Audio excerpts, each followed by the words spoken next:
And the way you cut the animal, you must cut it once so that immediately it actually dies. And of course it must bleed. And bleeding has got to do with purification of the meat that you are going to eat. All of these customs closely resemble ancient Israelite practices and have made them distinct from other black groups. Throughout history, they've been commented upon by early Arab traders centuries ago and by more recent European explorers who came into contact with them. They're also known as Kruger's Jews because as a group they had a good relationship with President Paul Kruger. They've also been called the Black Jews of Southern Africa. But how seriously can one take their oral traditions that claim they are descendants of ancient Israel who have journeyed from Jerusalem to the Yemen and then later on into Africa? I decided to take them seriously. You know, I mean, it's difficult for our Western mind to believe those kind of things, you know, if you can't prove it. But even with proof, it's difficult for some people to believe. Nobody believed in their story. Certainly the local Jews did not believe in their story, and most of them still do not. And the whites among whom they lived didn't really believe in their story. While there was doubt about the Lemba's claims, serious research into their practices and traditions continued. In the 1980s, their music was analyzed by Professor Margaret Nabarro, and she concluded that at some stage they had contact with the Middle East. Magda Leroux studied their cultural practices intensely for many years and concluded that they showed remarkable similarities to ancient Israel. Further indications that the Lemba indeed had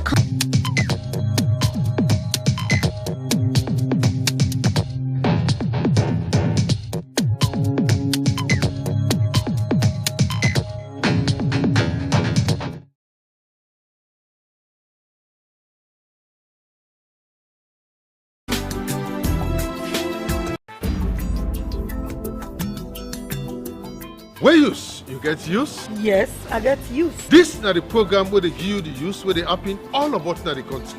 Inside where use, we go take you text, Facebook and WhatsApp message. You complain where you go send us letter to the producer. We dey announce.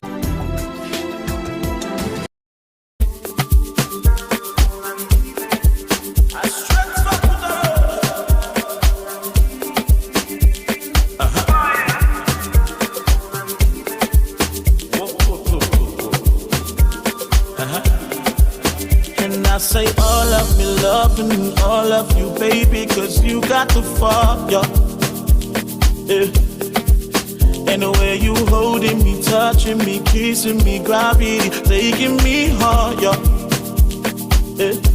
I said, now you know mom can treat me right when you touch my body, baby, please come hold me tight. Oh yes, you're making me shiver.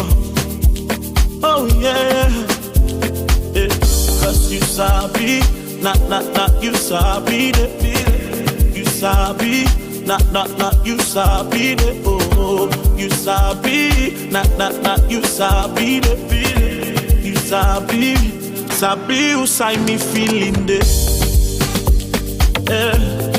Oh no. Sabi who say me feeling this. Oh, he did.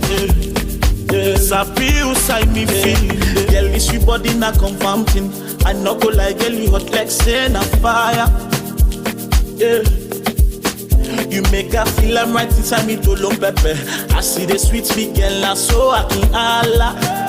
And I like where you can put up on me. The way you using this, you body for tease me. You they show me say now you a sabi. Cause when you hit me, girl, you hit my D spot, yeah. My D spot, yeah. Oh baby, cause you sabi, not you sabi. You sabi, not you sabi. Oh, you sabi, not you sabi. Sabi who say me feeling this. Sage on the mix.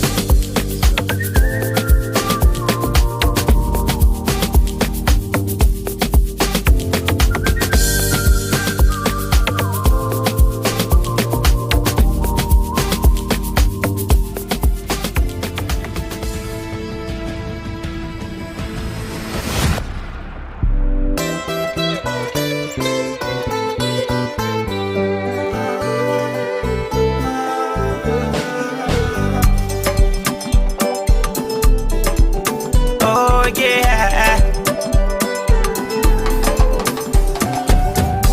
Now you be safe and not get money. Me not so you party. You say I will like Congolese. Oh no, say me not nobody. You say me shopping na kowata. And me salad na try carry. I make a try for change me position. So one day you go call on me, Mr. Money. No hesitate, cause I get money. I get 3 billion overseas. If you shake body, I go spray money. I said this that true story. If money not there, you not get money. They make me say for they change position. So what did they go call on me? Call on me. Call on me. Say me I know say me best friend can be me worst enemy. Say me I know say the people where like na them go they jump for. Me mama be tell me say na poor man they can turn to butter. I'm not born for suffer. I go enjoy myself and scatter the dollar. Big for you don't get money. Bigger down you don't get money. Salon DJ then get money. If you need money, make it call on me. Call on me, Mr. Money. No hesitate, cause I get money. I get 3 billion overseas. You shake money, I go spray money. I said this that true story. If money not there, you don't get money. They make me say but they change position. So why they never call on me? Yeah, call on me. Call on me. Yeah, call on me. Put me enemies on lockdown. Give them bell out and lock mouth. Gif and G, I don't give them bench. Give them fire for fire. This life is a story. Everybody gets young. I don't make a once and not keep forcing. They must call on me. Call on me, Mr. Money. No hesitate, cause I get money. I get 3 billion overseas. If you shake body, I go spray money. I said this that true story. If money not there, you not get money. They make me say for they change position. So one day they go call on me. I go make you smell like dollar, oh. Call on me. I go play you like a baller, oh. Call on me. I want press you like a button, oh. Call on me. I want spoil you like the way rotten, oh. Call on me. Yeah. Alman on the mix. Call on me. Call on me. Call on me.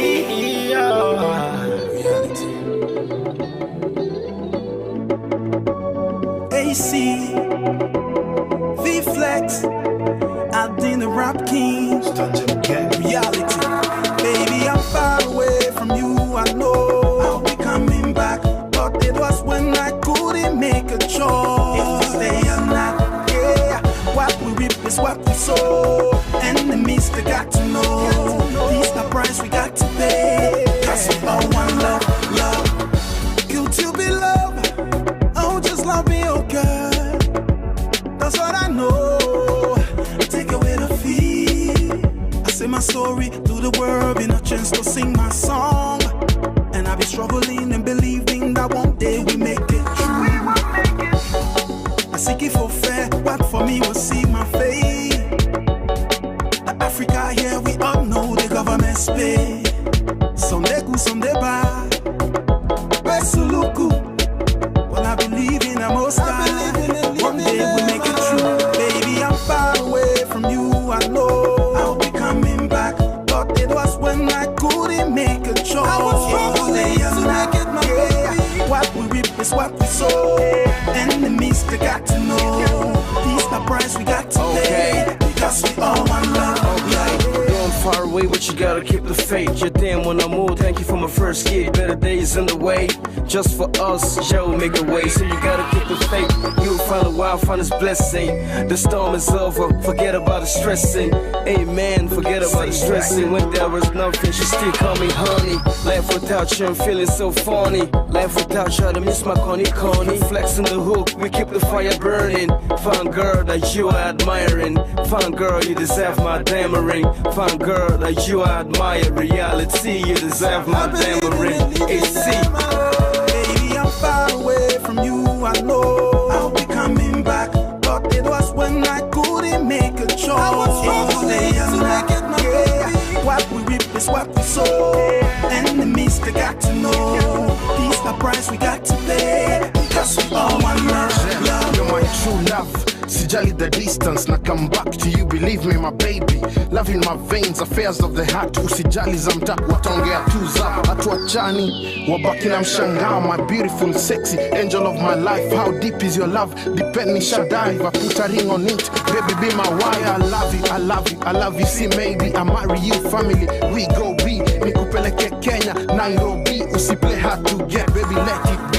You're the far queen. away from you, I know I'll be coming back. But it was when I couldn't make a choice. If I stay or not, yeah. What we reap is what we sow. Enemies, they got to know. Peace the price we got to pay. Because we all one love, love.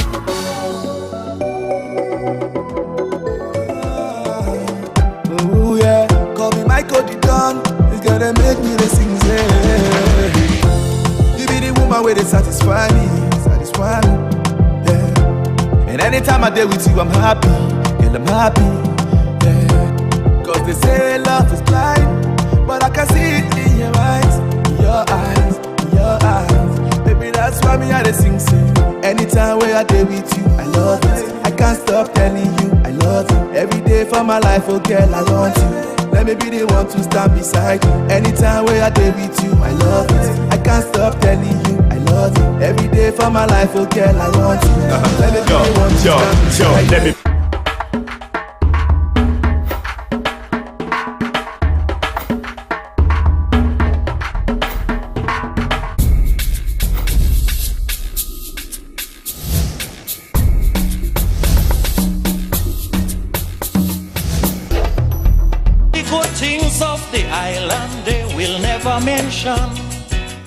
They trying their best to stop our progress with bad propaganda. I mean the foreign press.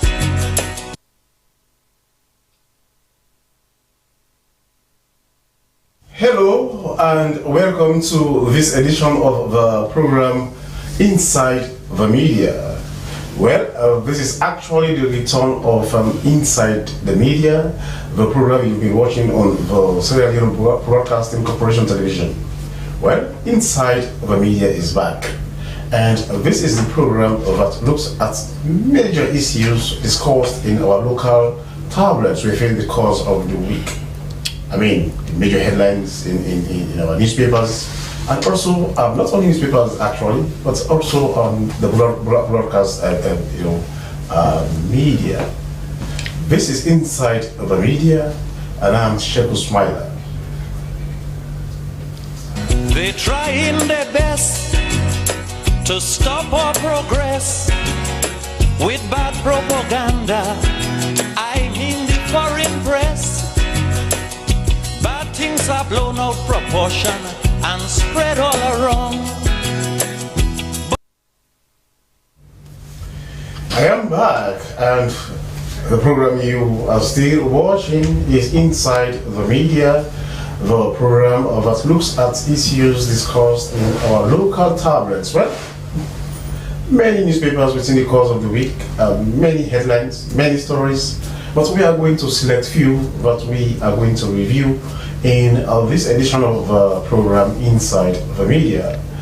Well, I am Sheku Smiler. Well, to go through the papers within the course of the week, I have in the studio a journalist that, is a man who doesn't need much introduction. He's a parliamentary journalist. He reports on events, on parliament, and over social and political and also economic issues in this country. And he's Melvin Tijanmansari. Welcome to the program Inside the Media, being the return of Inside the Media 2024. Welcome to the program, Melvin. Thank you very much, and I must say thanks and appreciation to the management and staff of SLBC for reviving this show.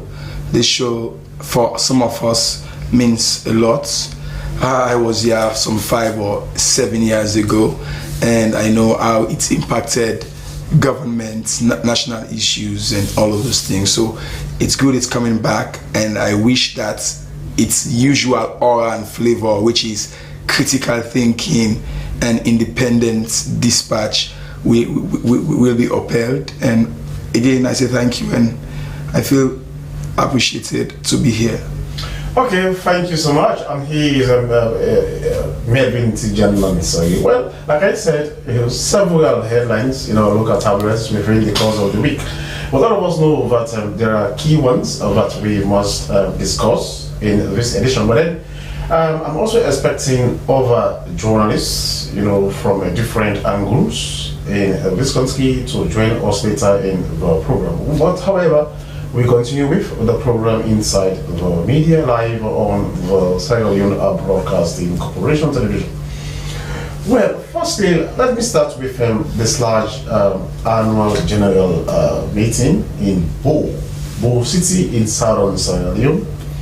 Well, SLAJ met as mandated by the constitution of SLAJ, that every year the executive members of SLAJ will meet in a particular place that will be determined by the executive and to discuss, especially for the executive to account for their stewardship.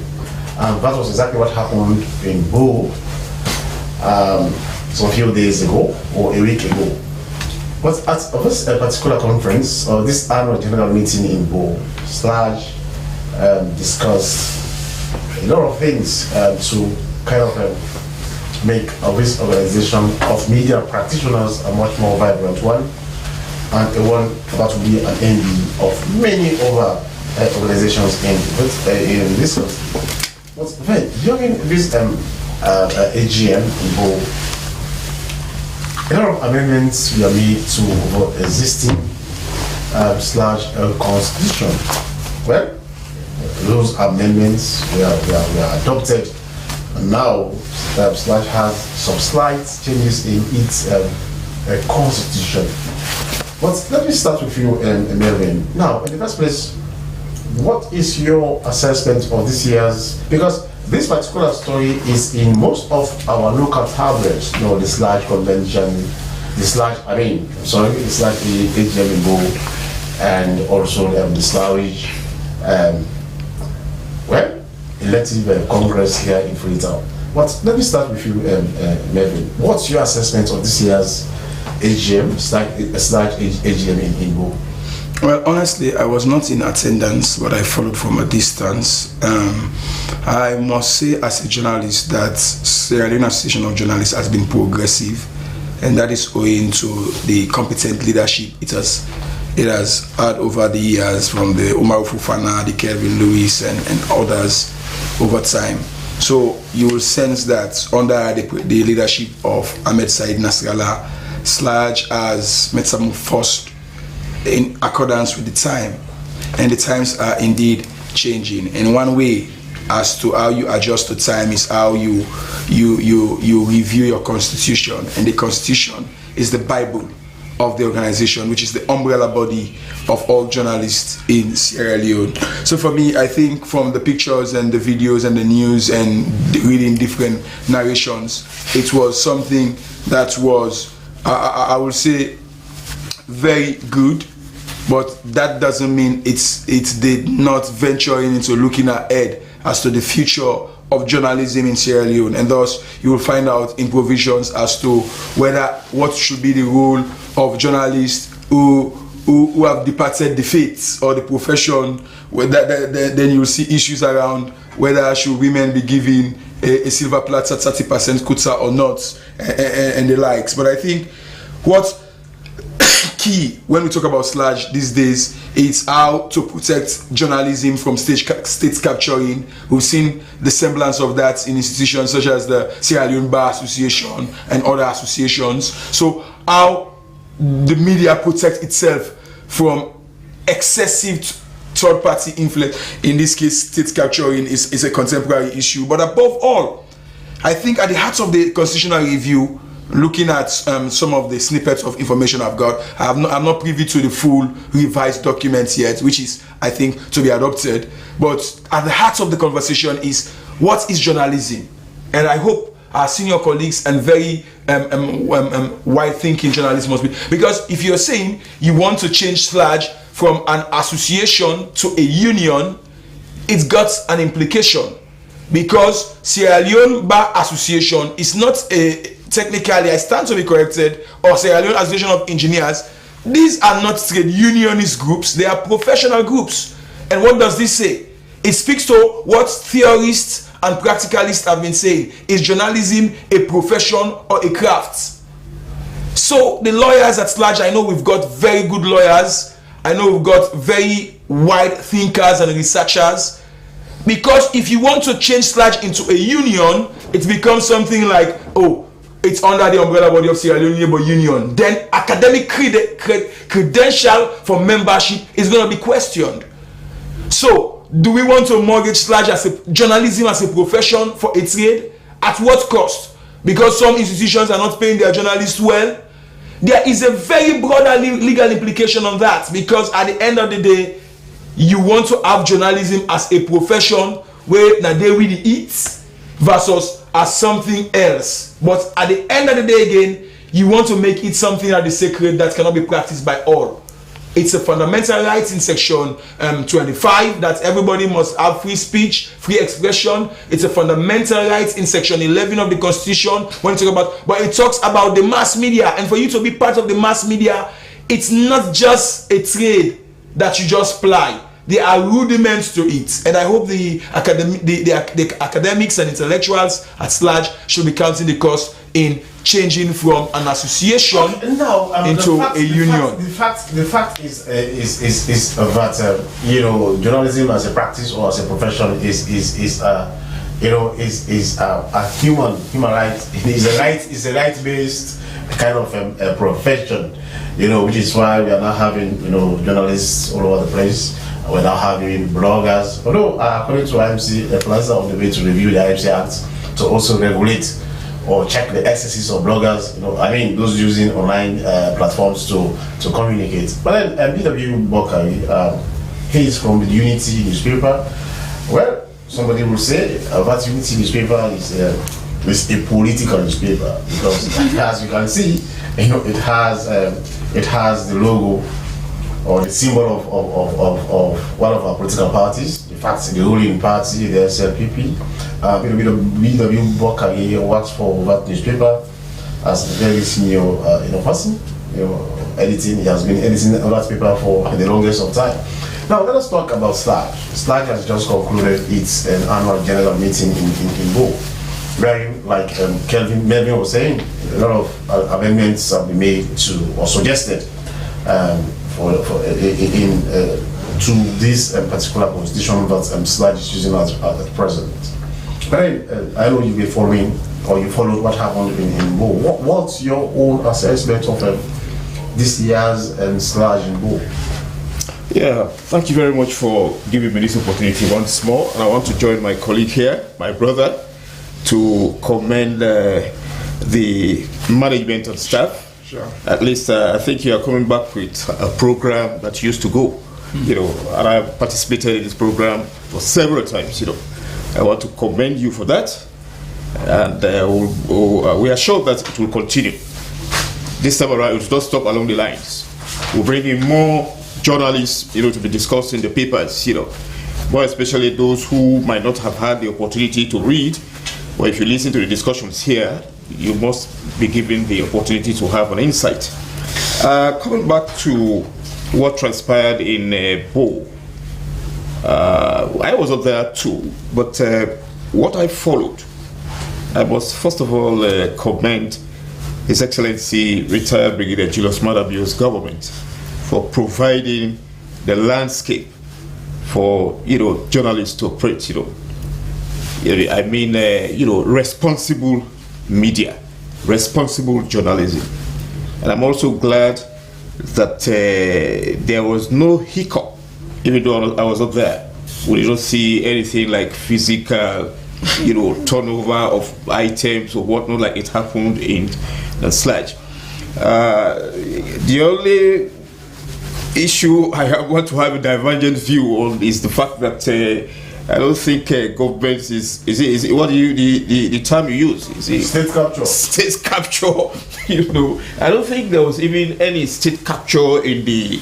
It depends on how you behave yourselves, you know, and I'm sure the Sludge, they behaved responsibly, you know. So therefore, you don't even think of state capture. The others maybe could not behave, you know, responsibly, I would say, and not all of them. That he mentioned, we have very decent lawyers, you know, in this country. But what happened in their own, you know, in their own case was very, very, very unacceptable anyway. So we commend Sludge for that anyway. Like he rightly said, I was not there too, and I'm not even privy to whatever document they might have prepared out of that. But we'll continue to ensure that the media landscape in this country is being, you know, maintained. The current status is being maintained to ensure that we have a very responsible media operations in this country.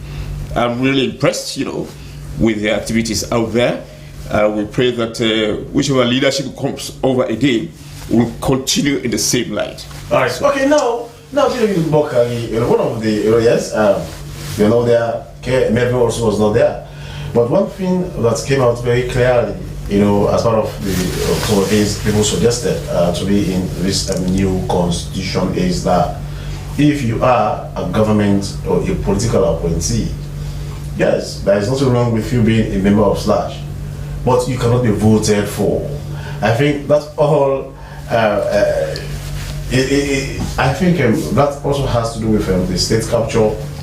But Melvin was talking about, you know, yes, as a government appointee, you know, you can be, that doesn't stop you from being a member of Sludge. Okay. You can be a member and you can even vote, but you cannot be voted for. Melvin. I think Sludge, again, I should urge the Constitutional Review Committee to be very, very circumspect with its propositions. If you are providing anything in an organization or whatever association, political or a constitution, it should be in sync with the national constitution. So what if those schools of thought hold the view that, oh, if the constitution gives me the right to vote and be voted for, what institution should have that right other than the constitution to say no?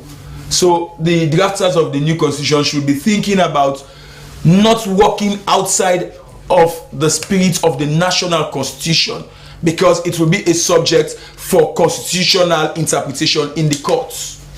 And let me hasten to make this fact. We have journalists that are already in court as an entity, not basically individuals. So it means journalists, like lawyers, can be very litigious in seeking clarification. So the Constitutional Review Committee should be very careful, especially now that we know you have women in the media, Sierra Leone, you have Slawich. All of them, their activities are so almost synchronous, I'll put it. So you begin to say, okay, so what's the constitutional basis for you to say this should form or this should not be formed, or this should be accredited or not be accredited?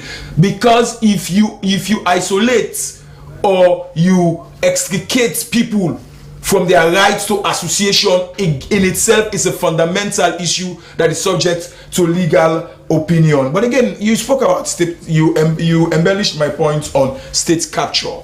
Critics of the current administration in Sludge, they've been saying for the fact that the government, I must join BW Bokari to say, under the SLPP government, we've been enjoying relative freedom of the press. Our global ranking is speaking to that.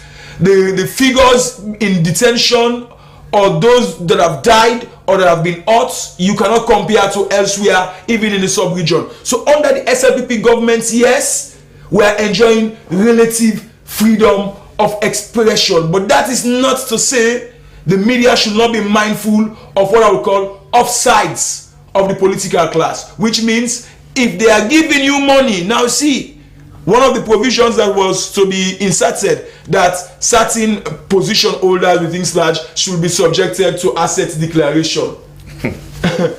So if you are a journalist, the state is coming to tell you to declare your assets, it means you are a property of the state. or you are benefiting from the state. So with every benefit, there are consequences. And Sludge, I think, should be thinking internally and externally as to how we mitigate some of these things. Because at the end of the day, if because you are providing subvention, you want somebody to declare his or her assets, when that person is not directly, it's going to be subjected to argument, because government will say the monies we are giving you are monies from the consolidated revenue funds. And as per the law, what if Audit Service Sierra Leone comes to say we need to be auditing Sludge? But the thing is that, Melvin, you know that monies from the consolidated fund, these are monies that are supposed to be audited. As long as it's from VAT kits, in fact, we're talking about single treasury account, it has to be audited. So, in other words, you are saying, or probably we are suggesting, that if monies are taken from the consolidated fund and given to Sludge to run its activities, well, what does that mean? It does mean that since it is from the consolidated fund, it has to be accounted for. And that's why Sludge should think outside of the box, because Sludge is not a governmental organization or institution. Sludge is guaranteed with what is called independence and autonomy. So once you begin to do things that are allowing state influence and inducement and interferences, it tends to, he pays the piper, calls the tune.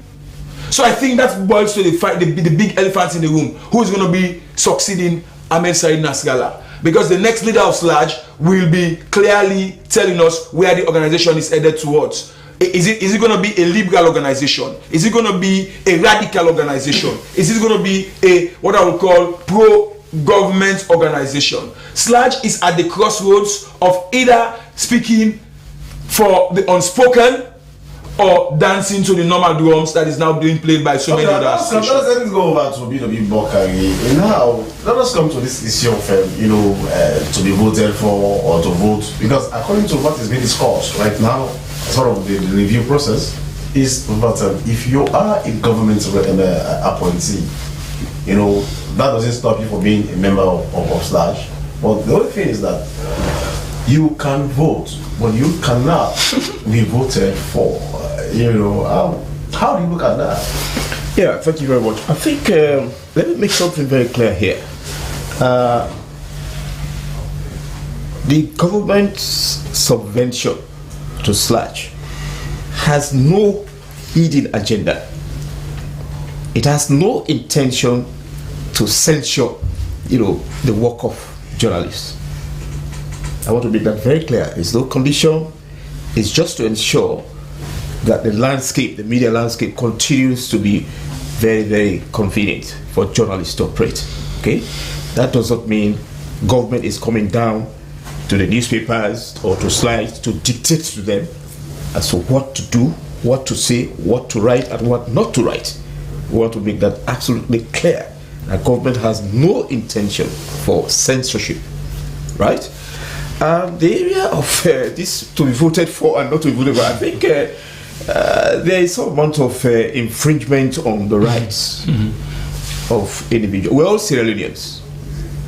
But if you begin to say that because somebody belongs to a political party, of course we all belong to political parties, that I'm sure. There are some who have made it so open that they belong to political parties. But I'm also telling you that not all government appointees at this moment belong to the Sierra Leone People's Party. I'm right at the headquarters. I'm telling you what operates there. It's all in the interest of cohesion, making sure you bring people on board to work. But that doesn't mean they belong to that particular political party. So if you say, yeah. Okay, now the thing is, governance is about collective responsibility. Yeah. You cannot be in governance and say, no, if something happens, whether good or bad, and you say, I'm not part of it. Yeah. I'm part of it because governance is collective responsibility. Sure, yeah. So if that is what we should go by, then, don't you think being a government appointee and also being an executive member of Sludge, that will also, lead to conflict of interest? Because the thing is that conflict of interest is against professional conduct of a media practitioner, because you have to ensure that be in the middle. You know, you balance your stories, you are objective, and all the rest of it. Don't you think by being a government appointee and also serving as an executive member, you know, of Sludge, can lead to conflict of interest? Well, in its totality, I don't think so. Because the entire institution itself will be watching you to see whether you are doing the work of that institution or not. If it comes to taking a decision between government, you know, plans and the actions of Sludge, then people will be looking at you to see whether you behave yourself within the confines of the institution you serve, whether you're going to work in the interest of that institution or in the interest of government. But all the same, like my colleague here rightly said, let us wait and see what the Constitutional Review Committee is coming out with, so that we all work together in that line, so that whatever you plan to put into your own constitution is in line with what the Constitutional Review Committee is talking about. So we will be looking at ourselves from the same platform, rather than you saying one thing and then Sludge saying one thing, then the national constitution is saying one thing. Because we all belong to whatever we do today, we all depend on the national constitution. But now let us look at, you know, ethically. You cannot be a player and a referee at the same time. You are the referee, and at the same time you are a player. How does that work? Well, it doesn't really work, like I say. But in this case, it depends on the nature of your refereeing and the nature of your being a player. These are two things we'll look at, you know, to see whether exactly and there is compromise somewhere, or there is something, you know, there is divergence somewhere. I'm just saying that we must be guided by our national constitution, whatever we do. But to say because somebody belongs to a political government in power, should not have the right to, you know, to also be given the opportunity to serve the institution he or she belongs to. I think there is some amount of you know, controversy there. I cannot really. It has to be debated. Definitely. Yes, you know, definitely of conflict of interest emerging. You know, so, and that is one thing that has, you know, that was seriously discussed, if you like, debated in you know, at just concluded AGM in Bo, being a government appointee and at the same time serving as an executive member in Sludge. You know, how did you look at that? Sludge, again, we have very, very prominent thinkers and scholars, and I will hope that they do due diligence with the Constitution. Firstly, is this only akin to Sludge? Other institutions, for example, Sierra Leone Institution of Engineers, do they have it in their Constitution? Sierra Leone Bar Association, do they have it in their Constitution? Anything that contradicts the national constitution will be ultra virus. So if you are saying somebody must have the right to vote but not be voted for, it contradicts the constitution. What's the rationale? And we must be very careful not to drive away the fine brains within our profession.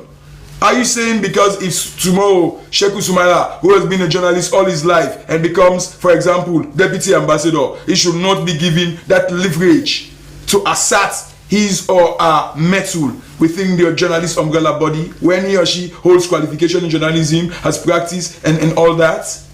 So the rationale behind this legislation should be thoroughly dissected from what I would call a SWOT analysis think tank perspective, meaning what's the strength of this proposal, what's the weakness of it, what opportunities it's presenting, what are the threats, and if you can ascertain all of that. Are you suggesting that that particular clause or you know should be thoroughly discussed or debated further before ever it is adopted, because it is seriously discussed. It was something that actually took time. You know, those who are discussing it in both actually spent a whole lot of time discussing it, which means it was contentious in a way. And if it was discussed, it means it should be taken to another stage. Means those that are for or against must submit position papers qualifying their arguments or disqualifying the arguments against their wit. It's an intellectual thing. Sludge is not SO2 Bashmasheka kind of organization. It's full of intellectuals. So if it's contentious, it means there is something to contend. And what is that? Come and make your case for or against. Why should these people be bad or not bad? Because at the end of the day, we don't want to have a sludge wherein it's some kind of a two-sim law. Once you are a dual citizen, but on that issue of conflict of interest, if that's the rationale, I don't even need to put a position paper to that.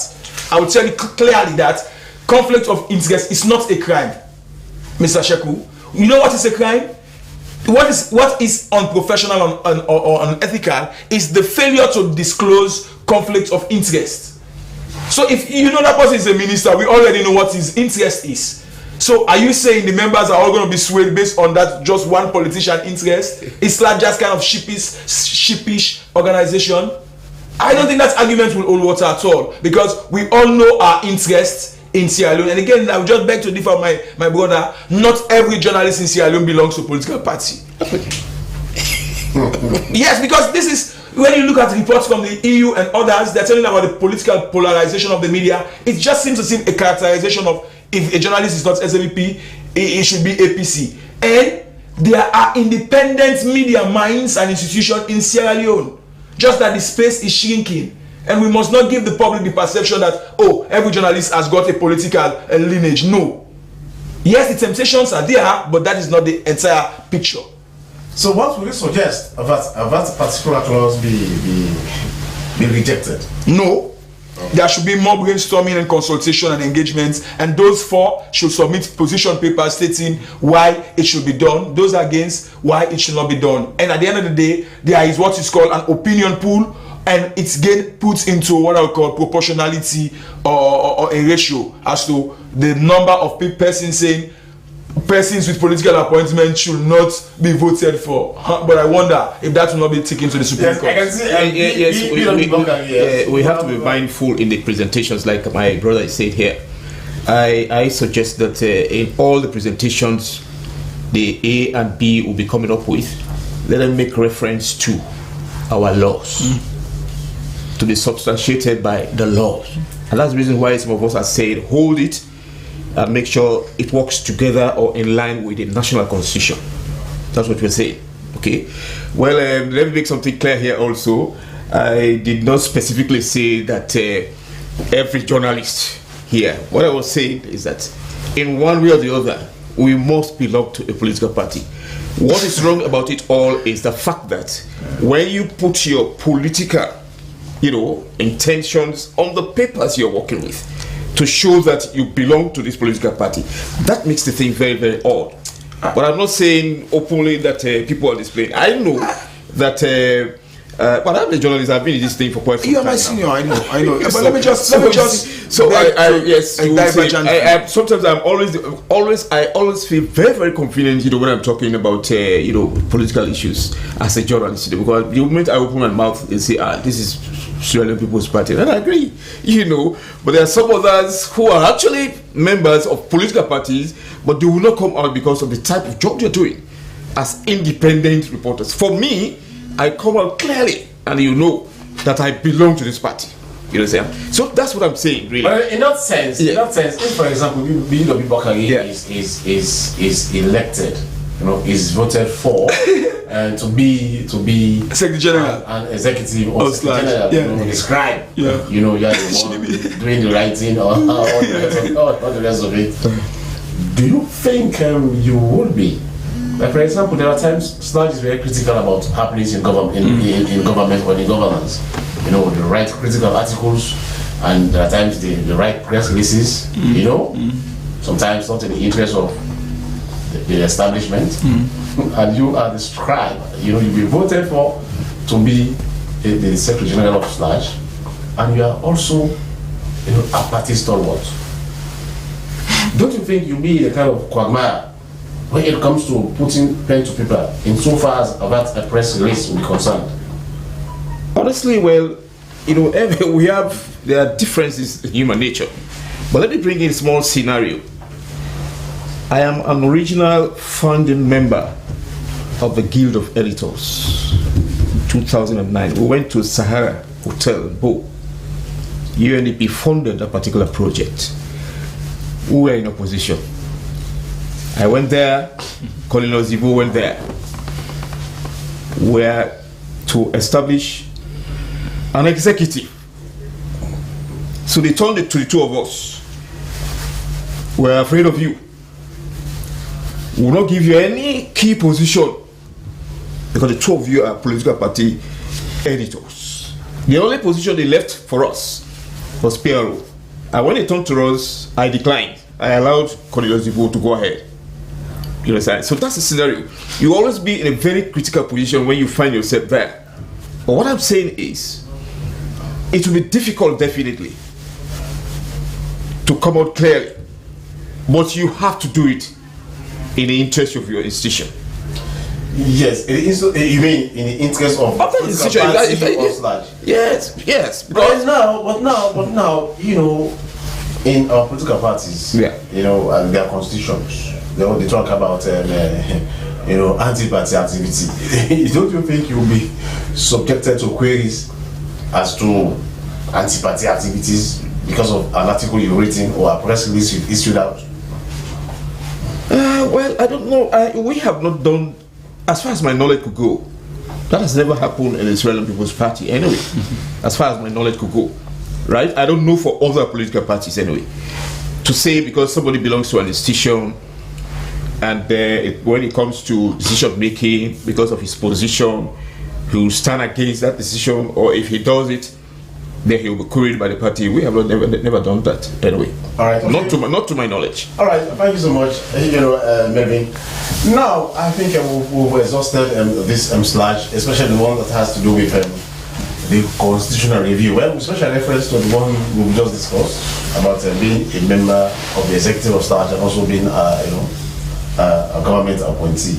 Now there are other stories here I think we need to discuss as well. Now let us move on to BW Bokari's you know, newspaper.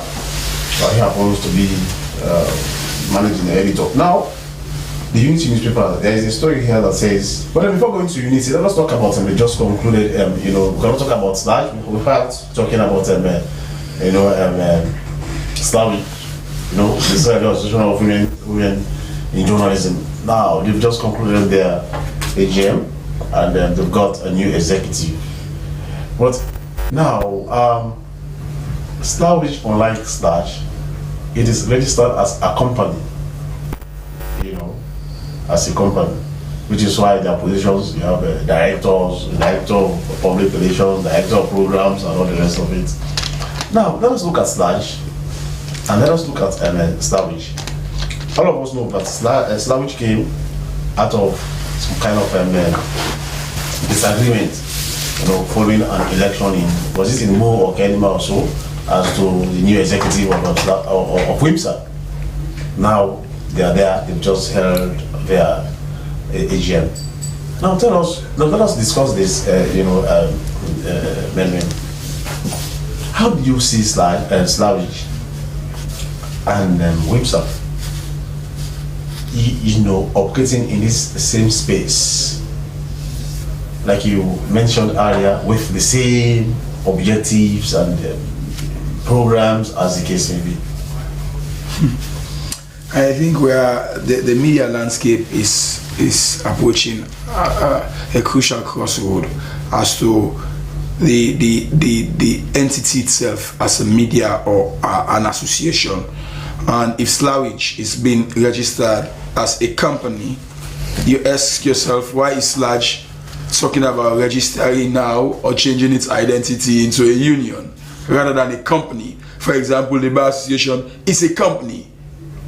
Until unless you're able to evaluate the monetary, financial, and legal implications to every one of these associations and registration identity, you will not be able to reach an informed decision. So on SLAJ, I think it sends the wrong message as to the unity of journalism generally, but also the unity of women in journalism. Is that a crime? No, I don't think so. I think we are at a learning point in which we should be able to be tolerant to ideological divide within a family. The disagreement in Slawich is ideological, and thus you are seeing the way they are registering Slawich and the way Wimsal is registered. And now you are seeing Slawich in fact talking about reviewing its registration or its legal status.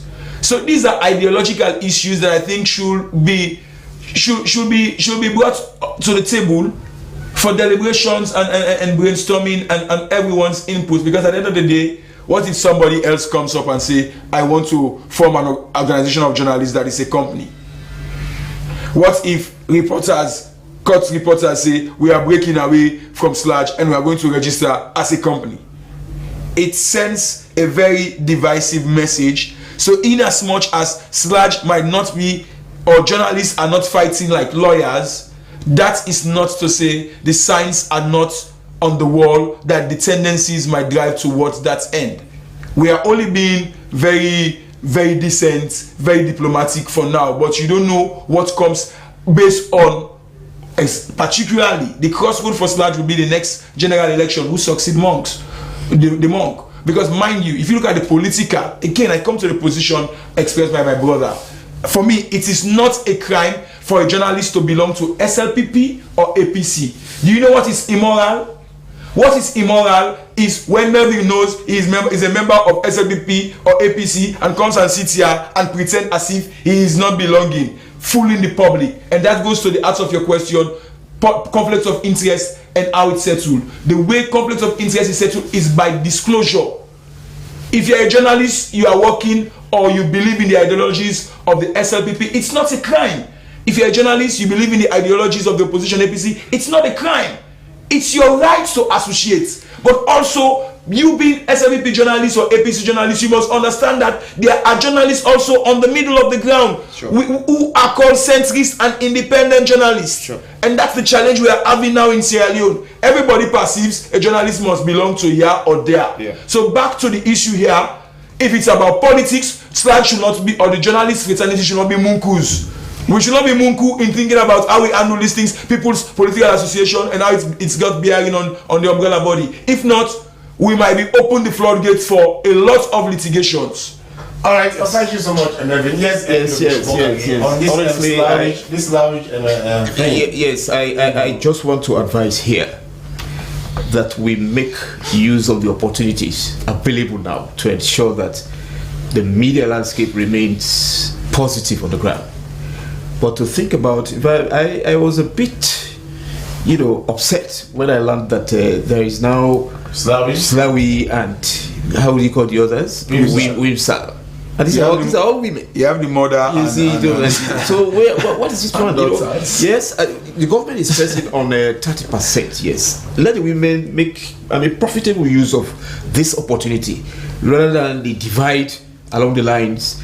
And like my brother is saying, that signals, that ahead of this journey, we don't want Sludge to run into where other, institutions have taken themselves. So this issue about, I am not really a lawyer, but this issue about company and what do you call it again? Institution or whatnot? Union. Let there be some amount of education. Sure. To let people make the choice. Yeah. Because I don't really. That's a bit of people can. Yes. Now we got to himself, and now it is Sludge.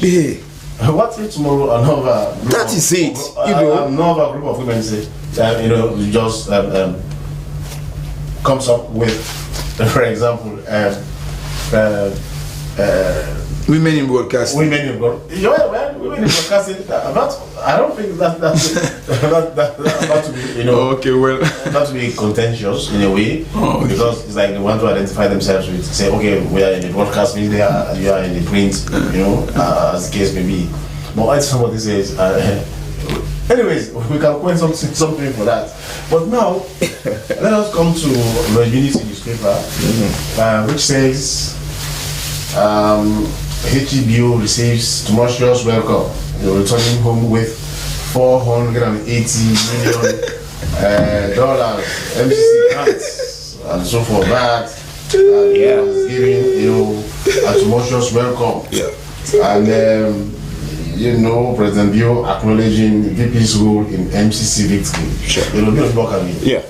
So let us know, since you are the author or the gatekeeper, insofar as this is concerned, what is the story? Yeah, you know, I at times I feel, extremely happy when I make such publications, and I'm sure people know from where, the source of my, my publications and all the rest. It was a welcome. We all know what has happened in the global arena, the global scene. It's a popular, news that this compact has been signed, and His Excellency was in United States where he signed. And I don't know whether you're making reference to the tumultuous welcome or what is behind it. No, the tumultuous welcome was given. Yes. Because he returned home with you want to know how tumultuous it was? $480 million yes. MCC grant. Yes. According to this story, according to this particular story, yes. And returning home with $480 $480 million MCC grant. HBO receives tumultuous welcome. So the $480 million led to the tumultuous welcome. Yes. Okay.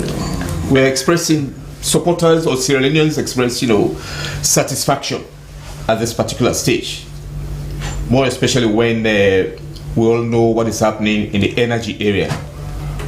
And coming home with such, an amount, maybe not physically bringing it, let me make it clear, not physically bringing it, right?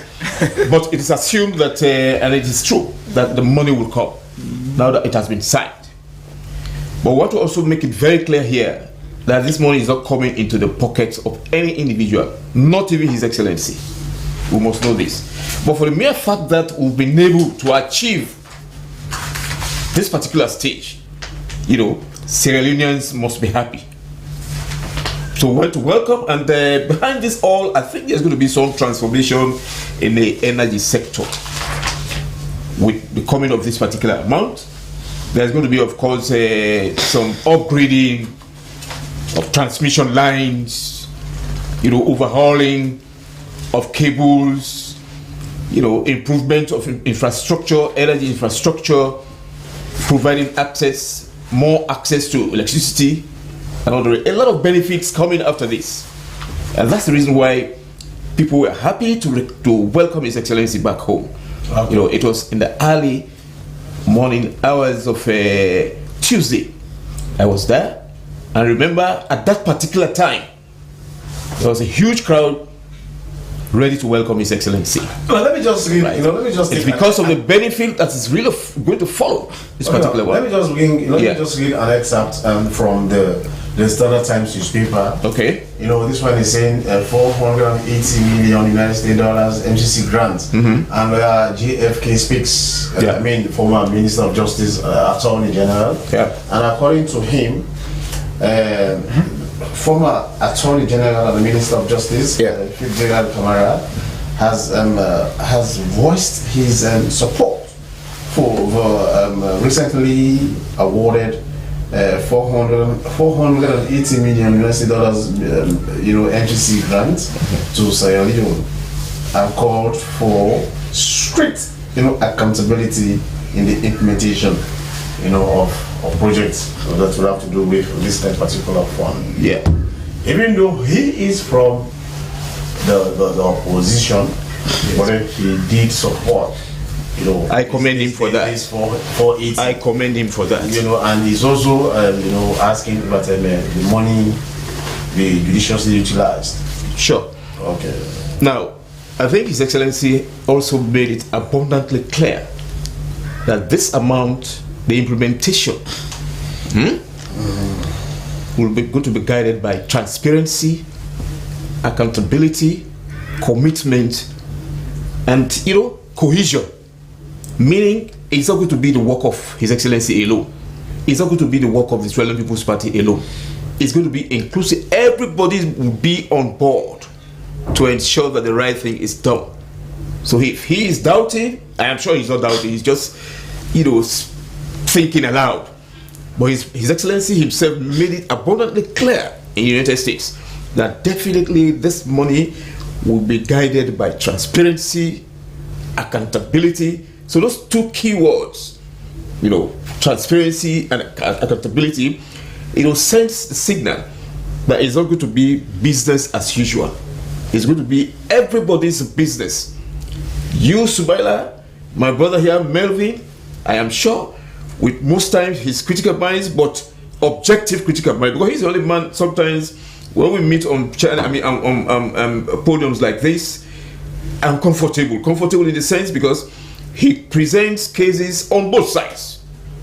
It's not because he's seated here, and if you ask him, he will tell you also his own views about me. Sure. You understand? So that is it. So we want to allay the fears of people that this is money that will come into the pockets of the SLP.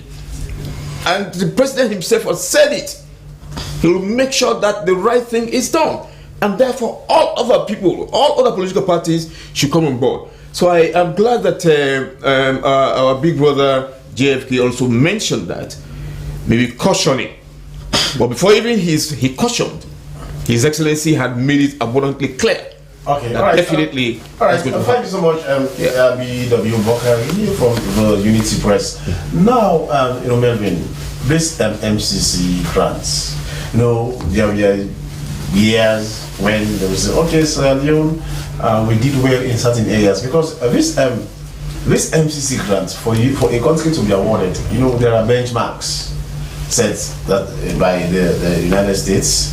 For you to have access to this grant, you must have done certain things in the area of the fight against corruption, the fight, the human rights issues as well, democratic good governance, and all the rest of it. But these are things that qualify you to have access to this grant. Now the grant is here; it has been signed, and it comes, in tranches, as BW Bokari has said. Not that the president, when coming back from Onga or from the United States, brought the money in cash, but these are monies that are going to be released in tranches. Now, in the first place, what your own views on Sierra Leone's qualification for the MCC grant? It means an improvement, and it means the country is making strides despite the challenges. But it also it's a moment for sincerity and faithfulness, because when you read newspapers like President Yoji coming in with MC, I don't know if it's literal or practical, it speaks to the fact that they are just overblowing the fact that, let me just substantiate my case. And in the remarks made by the US ambassador on the signing of the 480 million MCC compact, there's a very important quote I would want our viewers to pay keen attention to. And you talk about conditionalities and all that. He says, and I quote, "As the gold standard in development partnership, the Millennium Challenge Corporation requires that countries meet and sustain rigorous democratic, anti-corruption and governance standards, both for compact eligibility and throughout compact implementation. Failure to do so risks not only the suspension of Millennium Challenge Corporation funding, but also a loss of confidence from other development partners and the private sector. I can assure you that they and the US Congress will be watching our progress closely. We should embark on this new phase of our development partnership fully cognizant that it will only succeed if Sierra Leone can achieve and sustain a forward-moving democratic trajectory. The deeply flawed 2023 multi-tier elections were an immense setback. The agreements for national unity and the final reports of the tripartite committee offer an agreed upon Sierra Leonean roadmap to stronger elections and enhanced democracy. Full and expeditious implementation through inclusive and consultative processes is essential. Failure will mean not only the suspension of the compact assistance, but also the broader destabilization of Sierra Leone. Finally, I consider it fortuitous that today's signing comes on the heels of the government's launch of its new justice sector reform program. The program recognizes the rule of law challenges that Sierra Leone continues to face. I hope that in addition to forward-looking reforms, it can also help bring accountability. It can also bring to accountability the perpetrators of political violence during the 2023 electoral cycle. Doing so, irrespective of party affiliation, will be a crucial element in building trust and demonstrating commitment. So it's obvious that the US are giving us the cow and they are holding the rope. And what's the rope? The rope is the conditionalities that the terms of reference and the recommendations of the Agreement of National Unity is the basis upon which the granting or terminating of these grants is contingent upon. So that begs the question, what's the status of the implementation of the agreement of national unity? I think the chief minister, who is the chief negotiator on the side of the government, should update Sierra Leoneans. If he fails, I think the president owes it onto Sierra Leoneans to have a State of the Nation address on the implementation of the agreement or on national unity. And that's not only saying that it's a duty just on the part of the government, although the government has got bulk of the work to do when it comes to the implementation and actionability of the recommendations. But again, the opposition has also got a duty to tell us what were their demands as we know it today. How far has the government gone in implementing their demands? For example, releasing inmates, paying off backlogs of MPs, and returning of displaced persons as per the tripartite agreement. They must be honest and sincere to tell us that this government has done so, they have not done so, and we are to do so. They must not only wait until it's time for them to go to Washington, then we'll begin to hear these issues as we're hearing one MP on social media. And again, to the development partners, I think they should emulate what the US ambassador is doing by calling out the realities. If we fail to address the issues of the 2023 election, it's like pouring water on duck's back. It's like SO2 Yebe situation on top of the coal on the worm. And it's not sending the right message. You talk about the old national cohesion and the peace of Sierra Leone. So I think it's a process, it's not an event. So when people go to Wallace Johnson Street and gather and celebrate and pull goboy, they must understand that it's a phase. It's not just one off. Not because you don't sign, you don't get the money. No, there are other sides to the execution and implementation.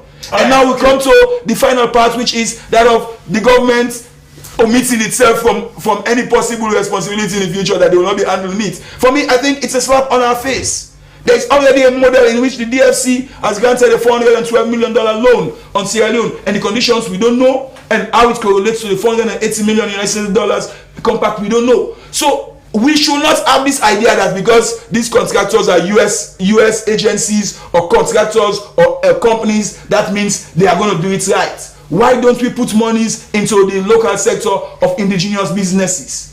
So there are a lot to talk about, but again, I think the long and short of it is that we should celebrate cautiously because the money is not readily available and they are unfinished. Okay, now I bring in B.W. Bokari. Yeah, thank you very much. Unity newspaper. Yes. Now, B.W. Bokari, you've had, the money, an agreement has been signed. Yeah. But based on the statement by the U.S. ambassador, yeah.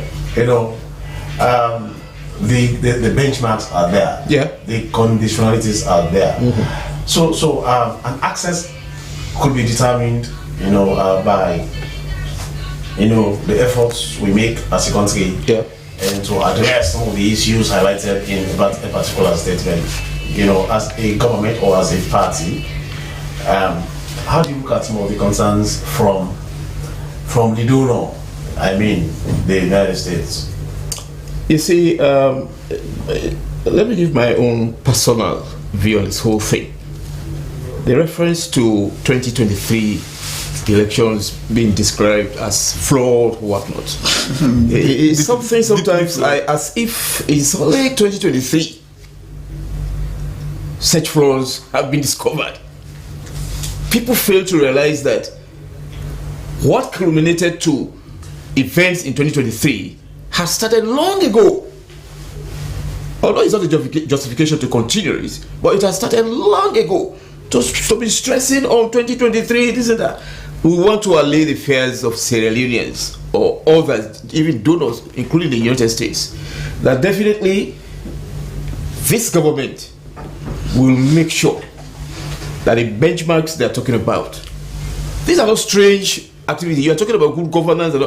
It has been a long process involving most of the things they are talking about now. They are not strange to us. Our only fear will be the cooperation of the opposition.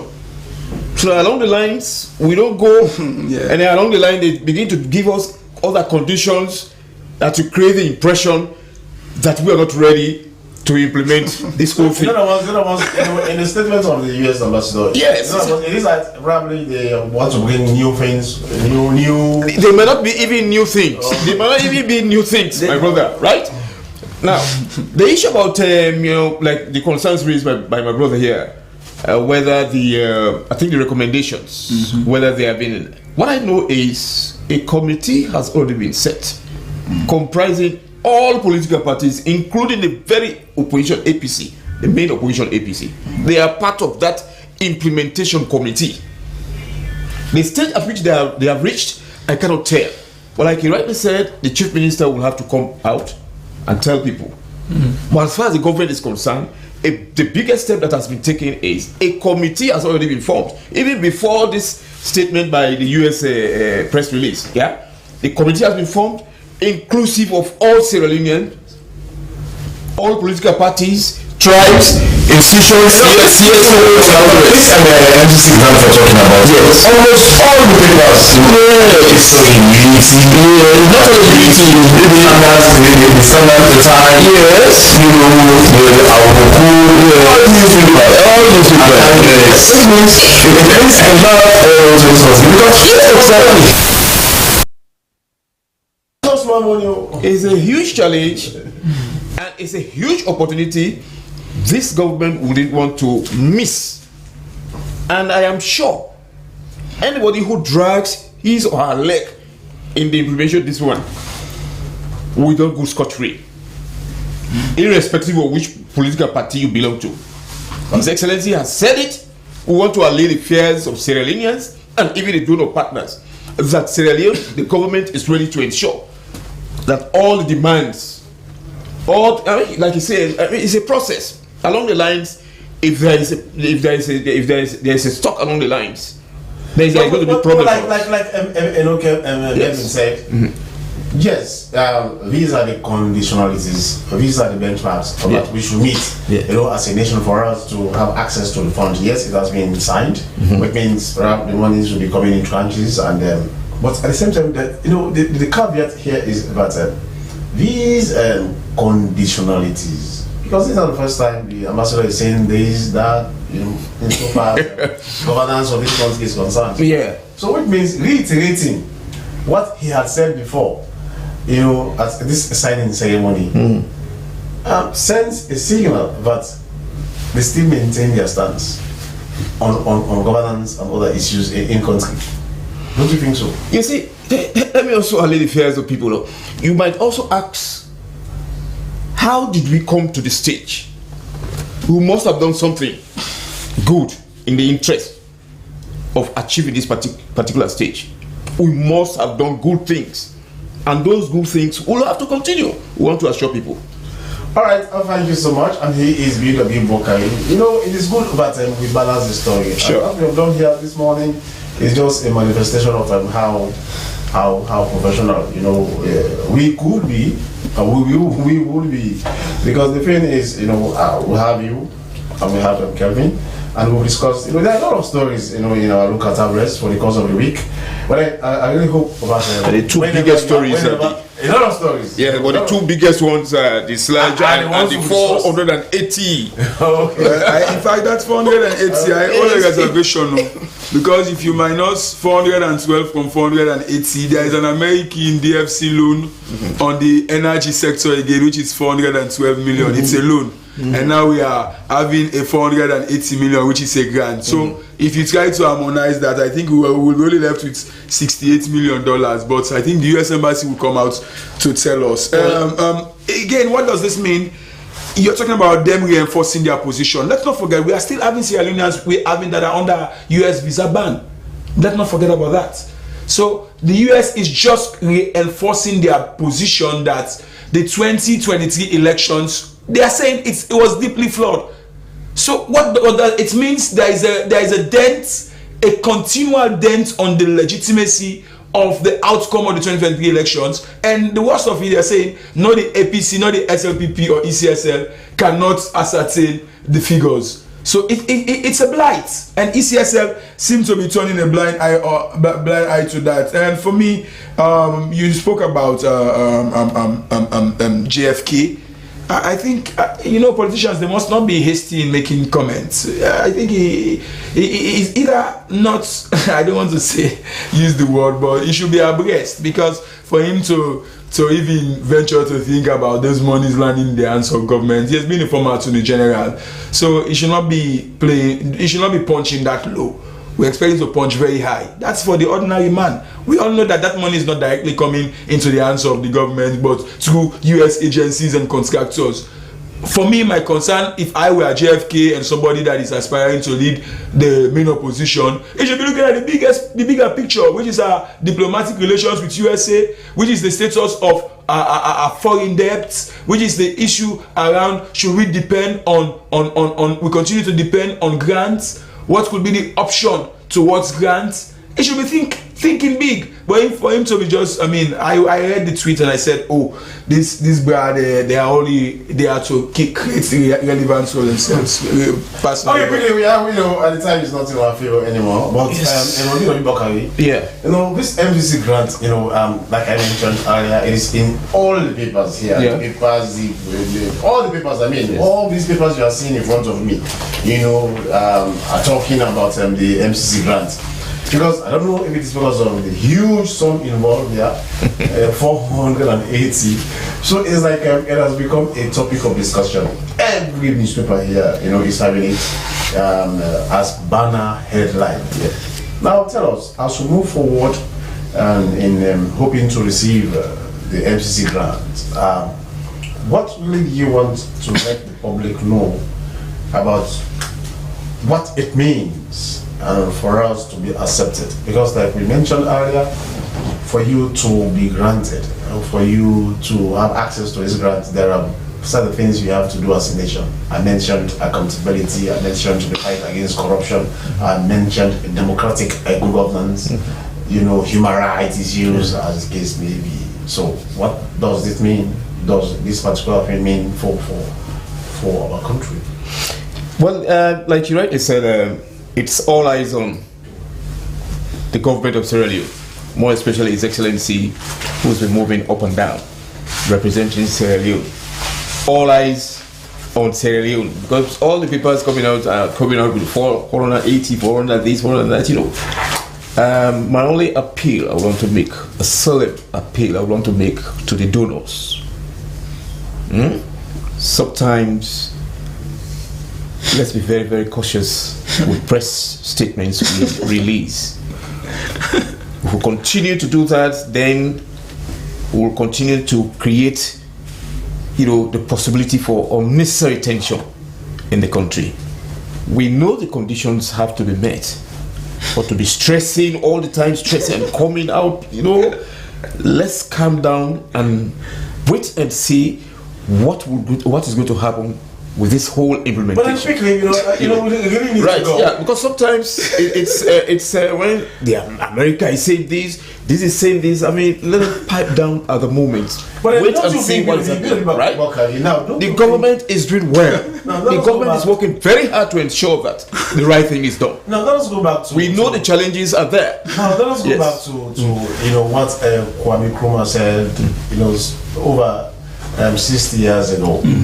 When he said that he said government, Africa, yes, Africa needs or needed independence. Political independence. What is most important is economic independence. Yes. Don't you think it is because we don't have economic independence? The reason some of these donors, are always on our throats when they give us some money. They want to dictate the pace, they say the man who pays the piper detects the tune. Don't you think it is because when we go on the negotiation table, we're not there, we negotiate not on the position of strength, but weakness, because we don't have the economic power. So don't you think it is because of that they always give us some money and they demand a lot? They want to dictate what happens. They tell you what you should do or what you should not do, because they know they are the ones giving you the money. Yeah. Don't you think it's high time we started as a country or as a continent to take our own destiny into our own hands? Yeah. This whole talk about Pan-Africanism, Africa determining its own destiny. Yeah. Don't you think so? Yeah, I think you are perfectly correct, and then I think that's what we are trying to move towards. Let me give you an example here. The election basketball fund. 90 to 95% of the fund was provided by Sierra Leone. It has never happened before, right? It was always 90, 95%. It was always donors and all the rest. That was one big step that this government took, right? It may not be in the interest of the donors or whatnot, I would say it here, right? But like you rightly said, it's because of sometimes when we go to negotiation tables, we're not negotiating from a position of strength, because we have weak, economic backgrounds and all the rest. And that's the reason why I'm saying also that we have to at least pipe down or calm down on this really press statements, that has the potential to fund, instability. Right? Because each time you hear about such a statement, it throws some amount of, doubt into the whole business. But what I'm stressing here is that no matter what you say, to even reach the stage of signing this one, this government had achieved so many good things, right? Now, let's talk about, quickly, it is becoming interesting. Now. Anyways, I don't want to talk here as a Pan-Africanist, extremist. But the thing is, some of the things that are happening around, this whole thing about new colonialism, Melvin, don't you think Africa is still suffering from some form of imperialism? I think so, and that's why people like President Bio and other African leaders are fighting for a place at the United Nations Security Council. But you ask yourself, what will Africa do with that position, in fact, when you have the big nations, the big five, having that veto power? What you're speaking to, of course, I've gone through several research work on the rise of Pan-Africanism, but contemporary world today, the world we should understand, Sheku, is grappling with the notion of globalization versus nationalization. You have the rise in the far right and the far left in Europe and America, and that is also having a bearing on poor South nations like Sierra Leone. So what we want, we must know what we want and how we bargain for it. Because at the end of the day, these nations are not coming here with all these agencies and compact for nothing. It's because of what they will be deriving at the end of the day as either tax waivers or raw materials from the country's mineral. So for me, I think again, there is no free lunch being given by Western powers or Western governments, and these governments must understand that. If you don't want to be told what to do, don't go for the MCC or other monies, because they have got conditionalities. And these conditionalities, I think the good side of it, without being neo-colonialist in my thinking, is that our governments, firstly, our institutions in Africa, and particularly Sierra Leone, they are weak. Our governments, they are not people-centric. Corruption is rife, poverty is rife, hunger is rife. So these governments abroad and in the global north, they know that once these things are not normal in this place, there is a rise in terrorism, there is a rise in immigration or migration, and the burden is shifted to them. So what they are doing now, they are forcing us to understand and to know how we should govern ourselves by putting financial pegs to it. So if you don't want the money, They generate it domestically, and you can go and talk to them how you want, but you cannot be begging them for your money and celebrating. And my brother is saying tumultuous. Indeed, it's indeed tumultuous, because it's a bit confusing why people are celebrating so early. It's like it's a bit gone celebration. It's not necessary. Okay. Maybe W. Bokari, very few seconds. Yes, I think there is need to celebrate. I want to. Good go boy. Whichever one, at Johnson Street or whatnot, there is need to celebrate. The IMF report alone of late. It's saying what? It's a very good report as far as I know. Saying what? We have seen some amount of stabilization of the economy somehow. If you look at the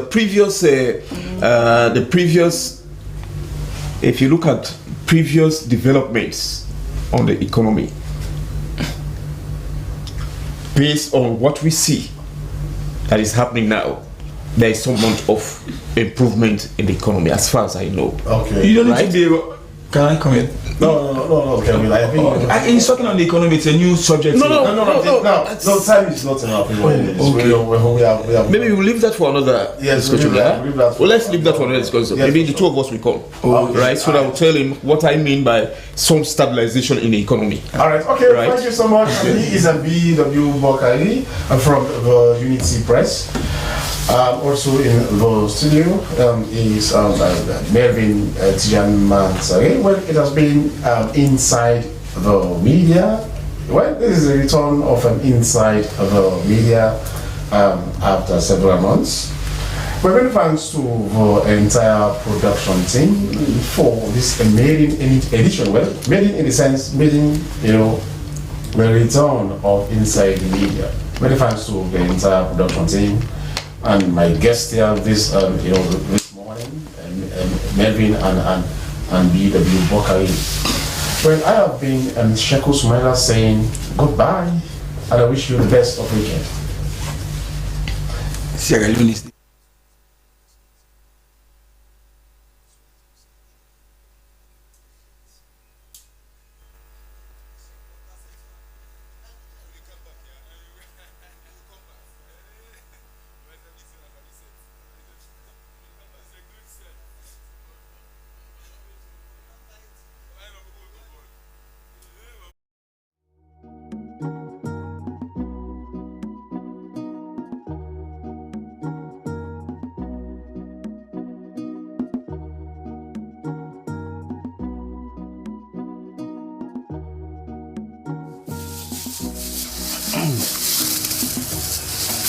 Thank you for doing business with me. No problem. Yeah, how you doing?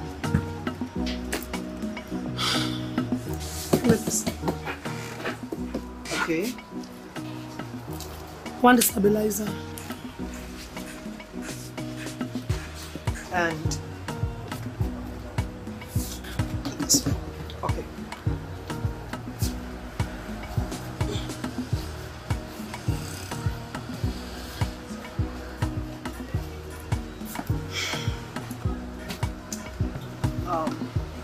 You want anything again? No. How much have I pay you? Give me 1 minute.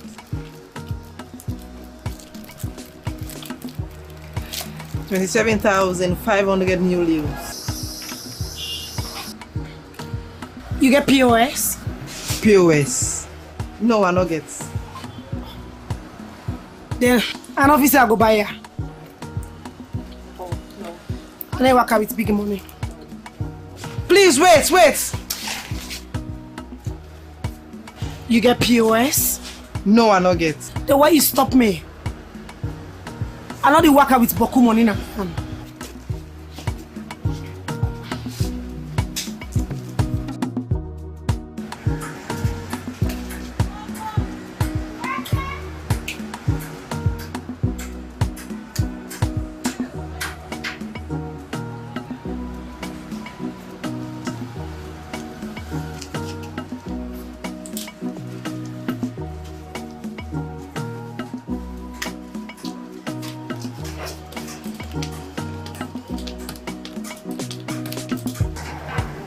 So you total at 28,400. No problem. Moses? Sir? Bring the bag.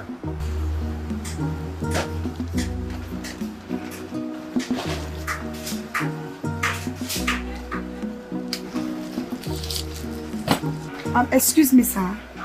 You want pay in cash? Yes. You no get bank card? Bank card? No?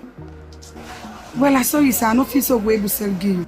What do you mean say you not able to do business with me? Because we know they keep boku money in our shop. We no want let the can't free, sir. Good afternoon. Hello, good afternoon. We accept bank card. We get POS. Finally. Okay. Okay. I want this 55 inches past me. The 1000 volts, the stabilizer. Okay. Yeah. I get sound system. The Sony. I want the Sony. So you total at 28,400 millions now. Okay.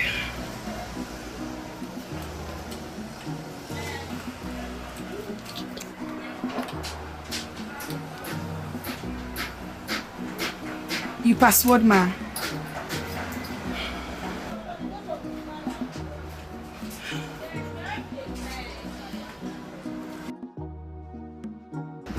Do ya? Also, I will get this machine. Machine? Yes. Oh, you mean the POS, point of sale? Exactly. Just go to your bank who say you get account and apply for her. Then they give you.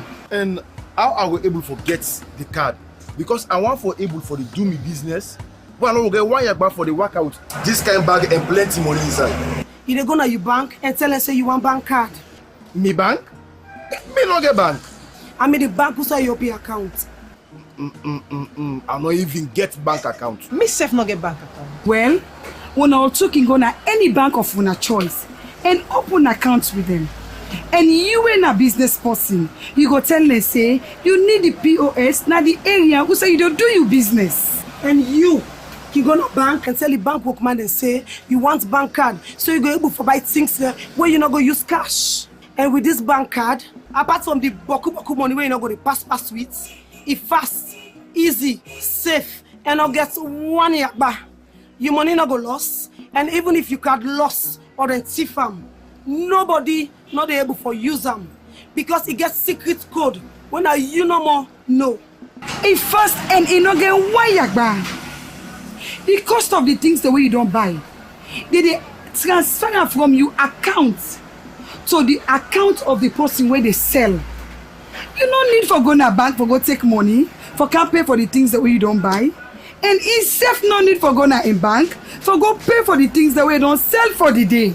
By that, you and una go free from thief man then. For do transaction with your card, in order to take 1 term, compared to the time where you go take for 28,000 new money. And all this possible because now we don't get what we call the salon payment switch. We make bank card, ATM, POS, they work alongside with all the bank there where they under the national switch. And so now you able to do your transaction without any stress. Yes, now for make payments, it's fast, easy, and it's safe. Well, make I go 1 time and open my account right away. Me self they be you.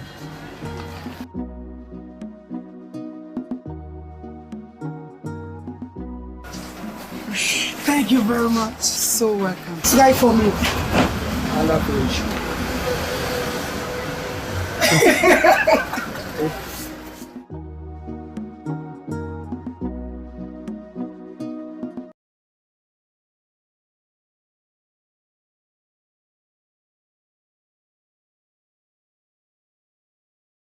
Groups like the Venda and speak their languages, but they maintain their origins do not lie in Africa.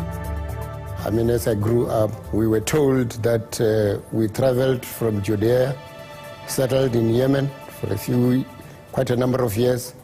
Then we crossed into Africa. And of course, that is why we're called Lemba. Although we're black Jews, but immediately we entered Africa, then we're known as the Lemba. The Lemba is a group with a very strong cultural identity and practices unlike that of other groups around them. They maintain traditions which are significantly different from the traditions respected by most of the tribes in Central and Southern Africa. Tudor Parfitt is a historian who has devoted his life to studying Judaizing groups all over the world. He's associated with the School for African and Oriental Studies in London, but lives in southern France. He's lived with the Lemba and has written several books about them. He's found that the Lemba have many practices and traditions that are more Israelite than African. We carried the beliefs and the practices from the past with us. And we never relinquished our practices even when we were in Africa. Professor Magda Leroux of UNISA has also lived among the Lemba and has written a book about them. She specifically researched the Lemba's Jewish Israelite-like customs and traditions. My main purpose was to investigate the oral traditions and to compare them with the Old Testament traditions and their customs. And it was fascinating to me to discover that their way of celebrating the new moon is even older than that of the Jewish people today. And it's interesting that the Lemba still have the pre-Talmudic way of celebrating the new moon. And that is traceable. So, Magda believes that the Lemba have many practices that point to an ancient Israelite origin. That has been confirmed also through our practices. The fact that we don't partake of pork, the fact that we get circumcised at a very young age, and there would be rituals which would be held immediately after circumcision, which we continue to do now. But the slaughtering, what we do is we use kosher. And the way you cut the animal, you must cut it once so that immediately it actually dies. And of course it must bleed. And bleeding has got to do with purification of the meat that you are going to eat. All of these customs closely resemble ancient Israelite practices and have made them distinct from other black groups.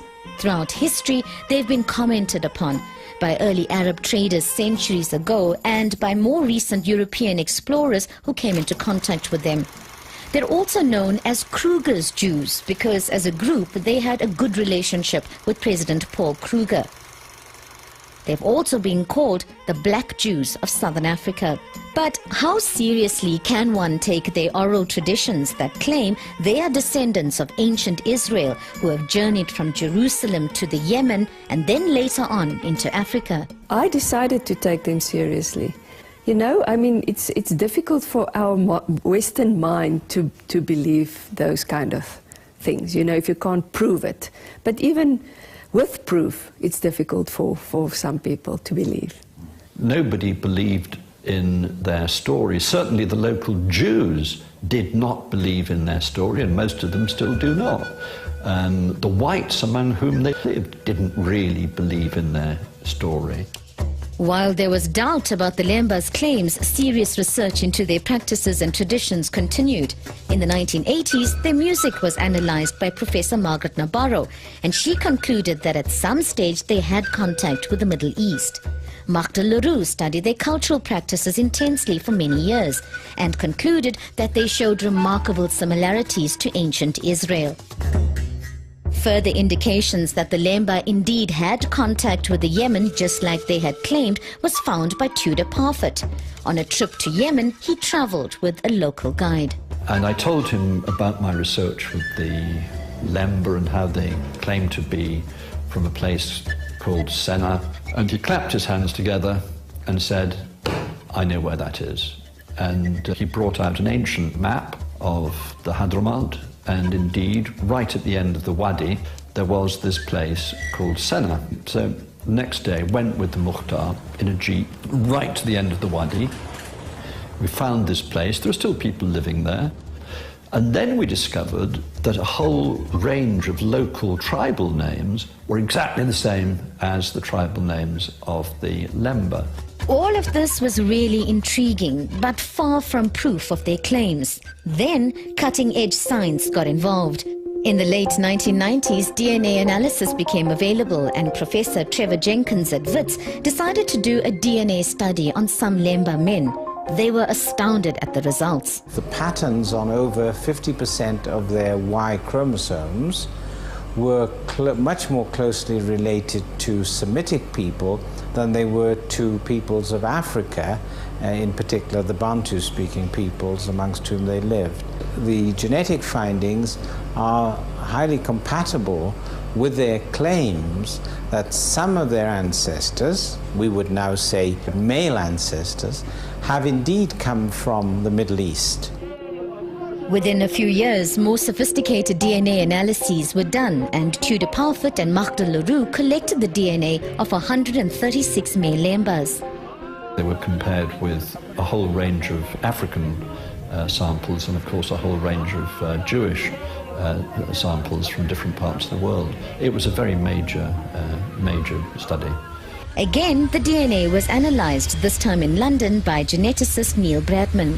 What we found specifically is that this Cohen modal haplotype, the type of chromosome that is found at high frequency, large numbers, in Jewish priests, was present in a particular clan of the Lemba, the Buba, where it's at a frequency of a similar amount, about 50%.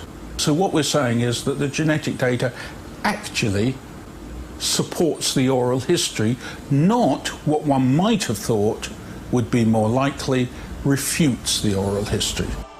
So, the DNA analysis supported the idea that the Lemba were not only related to ancient Israelites, but that one of their clans is actually related to Israelite priests. We did a new collection last year where Jewish populations throughout the world were scrutinized using the whole genome. And what it shows is that they form part of the same cluster of populations as the ancestors of the Jews. Its people came from the eastern end of the Mediterranean. These were the ancestors of the Lemba. These results have shown that the oral traditions of the Lemba were remarkably accurate, even down to the number of Lemba men who came into southern Africa. Trevor Jenkins maintains that it's possible more or less to say how many of the Lemba arrived in Africa. So in other words, the founding group in Africa, according to him, is some 7 or 8 people. According to the oral tradition of the Lemba, there were 15 men in a boat. Half were lost or went to the north, and the other half came into Zimbabwe and then down into South Africa eventually. So even the figures of the number of people in the boat that arrived in Africa are confirmed by genetics. The accuracy of the Lemba stories also changed the way scholars look at the durability of oral traditions. While modern scholars in Europe, for instance, would reckon the Old Testament traditions that it couldn't last longer than about 100 years. Oral traditions in Africa can last more than 1,000 years. But the Lemba not only have remarkably accurate traditions about their origins, they have another tradition, an intriguing tradition, about being the custodians of one of the most sought-after objects in history, the mysterious lost Ark of the Covenant.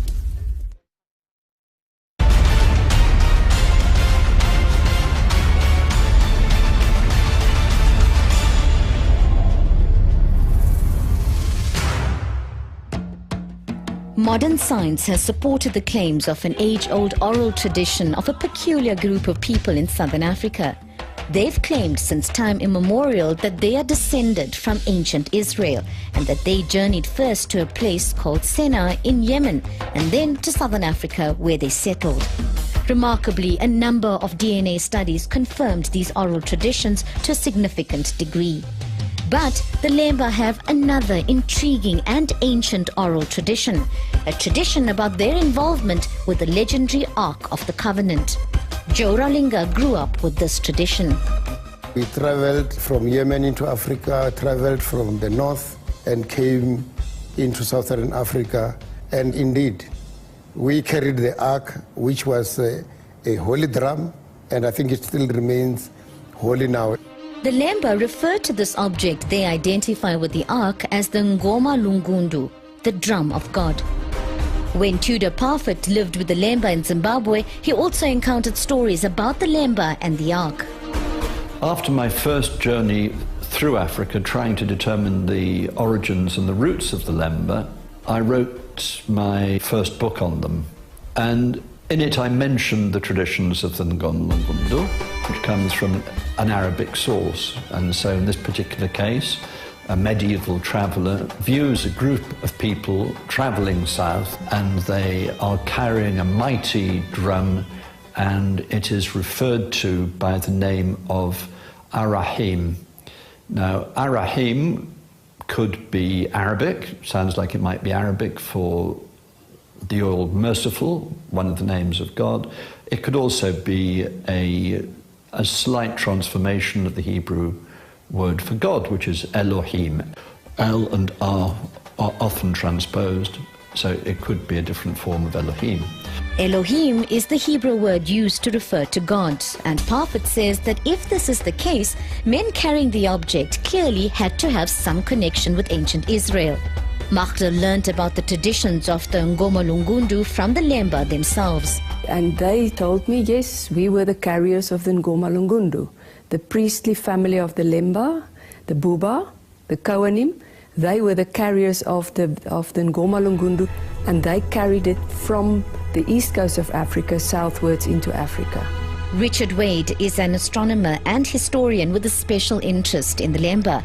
He also came across a tradition linking the Lemba and the Ngoma Lungundu with remarkable parallels to the stories about the Ark of the Covenant. As they go south, they meet different people who are hostile, and they incorporate the people simply by beating the drum, and the people die and they are killed. The drum would be used in the same way as the biblical Ark of the Covenant. Reports about this strange object have been circulating for many years, and early European explorers in the area of southern Africa have also commented on it. The earliest story that I could get about the Ngoma Lungundu was recorded by von Sickert in 1952. He was a missionary who worked among the Lemba people in Zimbabwe, and he actually observed the similarities between the Ark of the Covenant and the Ngoma Lungundu. That was in the 1950s. He really did know them, he lived with them, he spoke the language, he wrote a good deal about their traditions. Some of the oral traditions of the other tribes in southern Africa also point to the Lemba being custodians of a very special object. At the Zata Ruins Museum, the curator Mpho Tikosi says the Lemba and Venda ancestors met up in Central Africa and journeyed together to southern Africa. With them came the Ngoma Lungundu, and only the Lemba priests were allowed to carry it. So they were given instructions on how to treat this drum, because it was not supposed to touch the ground. If it touches the ground, great calamities will happen to that community, and they were not supposed to touch it with their bare hands. Even the Balemba who were chosen to carry it, if you touch it, you die instantly. So this drum had magic. So they were given the drum in order to protect them when they were moving from Central Africa to the south until they arrived here. So if they meet the enemies on the way, they will beat it once. They had a person called the high priest, Zomoladzim, who was responsible for carrying the messages from the gods to the people. So he was the one who was responsible for beating the drum if they meet the enemies on the way. So if he beat the drum once, the enemies will fall asleep. And then the other thing is that if they have drought when they are on the way, the high priest will beat it 5 times, and then rain will start pouring at the same time. So an independent tradition from within the Venda people also confirms the existence of an object, perhaps drum-like, that was carried only by Lemba priests and which functioned much like the Ark of the Covenant. But how feasible are the stories about linking the Lemba and the Ark of the Covenant? Tudor Parfitt has devoted much of his academic career researching the Lemba traditions and the possibility that they possessed the Ark. Over the years, he's developed a special relationship with the Lemba. I was actually commissioned by Mativa, who was then the indisputable head of the Lemba, to find the Ngoma. And so that became an obsession. According to the Bible, the Ark was created by Moses and helped the Israelites through many wars. It eventually ended up in the Temple of Solomon. That's the last we read of the Ark in the Bible. But what did the Ark look like? There are actually two depictions of the Ark in the Bible.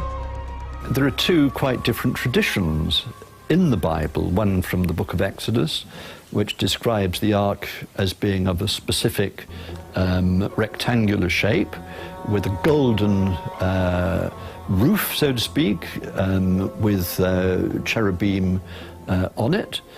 And the other one is a simple wooden object made from the acacia tree that was carved and fashioned by Moses.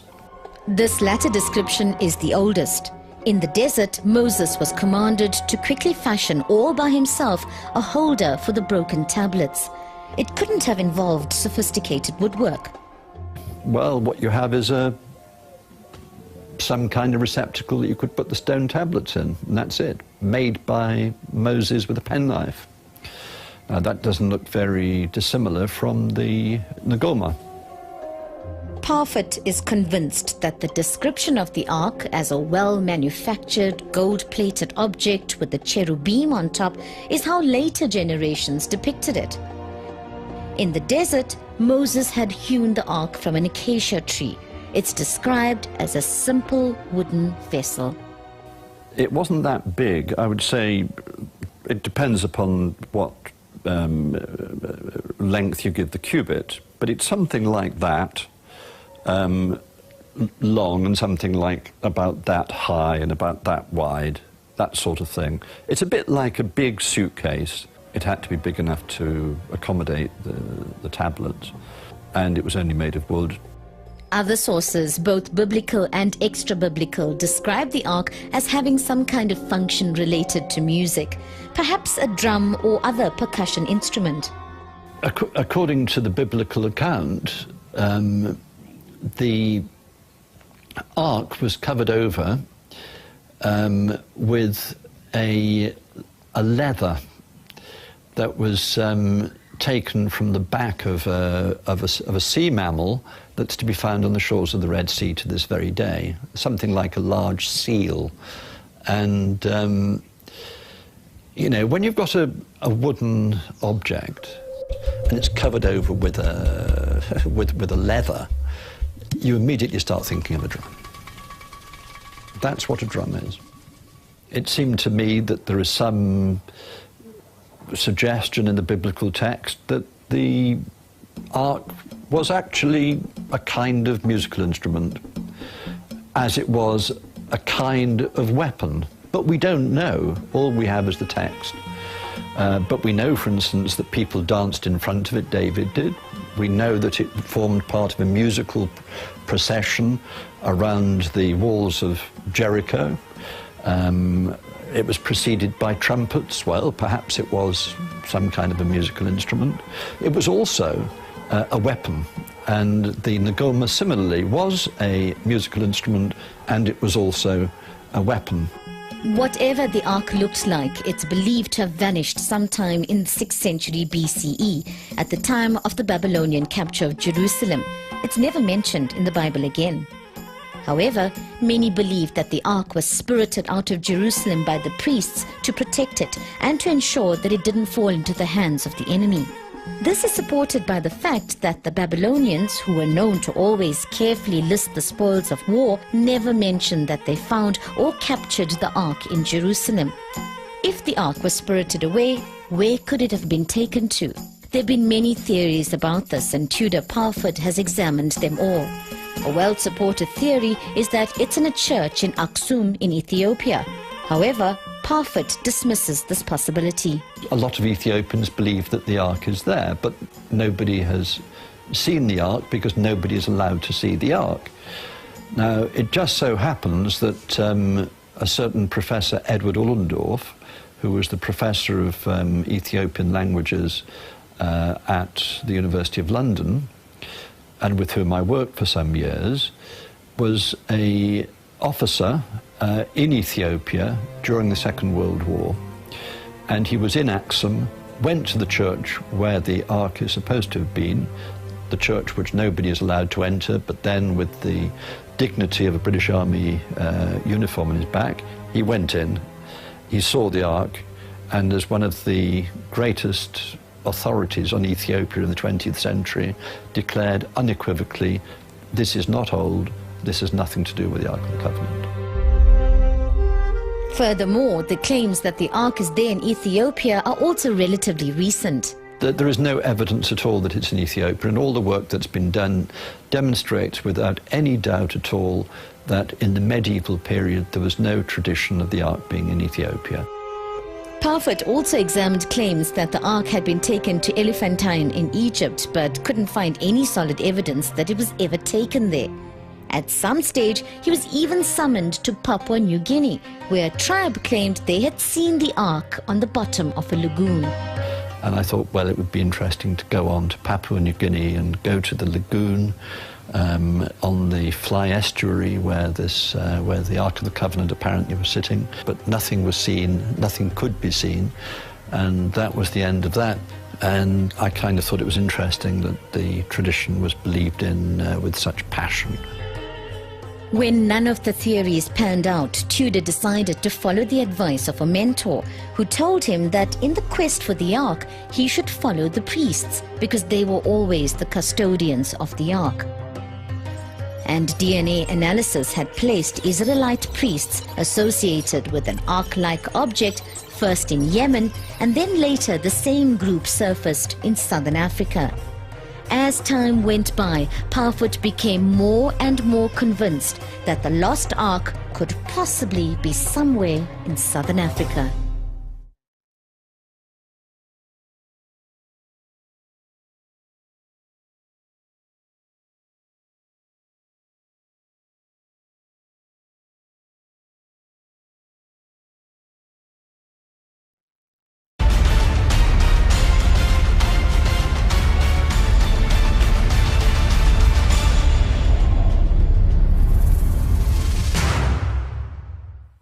British historian Tudor Parfit has had a career-long fascination with the black Jews of southern Africa and their claims to have brought an Ark-like object with them into Africa centuries ago.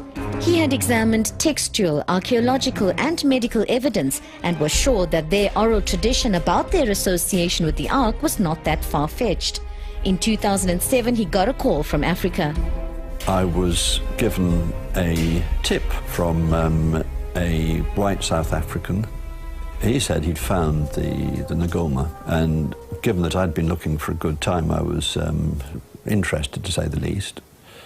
And so I got on a plane and went to South Africa. Magdal had summoned him after this source had made contact with her.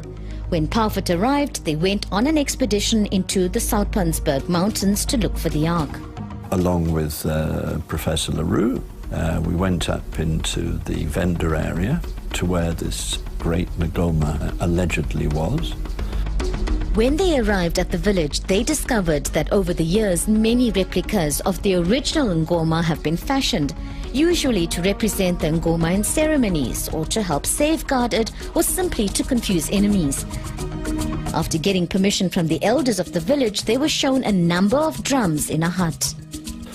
And unfortunately, it proved not to be anything of either any antiquity or any interest, so it was a wild goose chase. Parfit was disappointed because the drums they were shown were clearly fairly recent copies of the Ngoma. But Parfit wouldn't give up. He again scrutinized his sources and recalled a book by Harold van Sickard, the missionary who, in the 1940s, studied the Lemba intensely. In his book, he claimed to have found the Ngoma in a cave in the Soutpansberg Mountains. He had found the Ngoma by following oral traditions.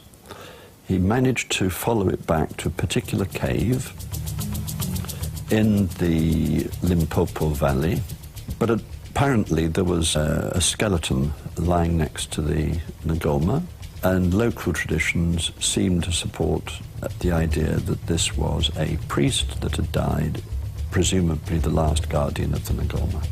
He photographed it. Von Sickard writes that he took the Sangoma to the museum in Bulawayo, where he left it.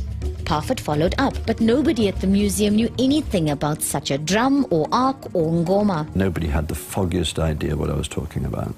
And very, very kindly, they went through their stocks and into their storerooms and never came up with anything. Then, by pure coincidence, Parfit met a man who worked on the railways during the Rhodesian Civil War in the 1970s. He just told me a bizarre story about when he'd been driving this train from Bulawayo to the capital, that on one occasion they'd taken a shipment of artifacts, ethnographic artifacts. And he remembered because his friend had stolen a mask. It was round about Christmas time. He stole the mask, gave it to his wife. And it just occurred to me that the Ngoma might have been in that shipment or in a similar shipment. This was during the Civil War. They were trying to take the valuable stuff and put it in a safe place. So then, Parfit scoured the museums in Harare and found that the Zimbabwe Museum of Human Sciences had a large collection of undocumented drums. Very kindly, they opened up the part that the public is never allowed into, where they keep old stock, which is not ever exhibited. And we went in, and in the second...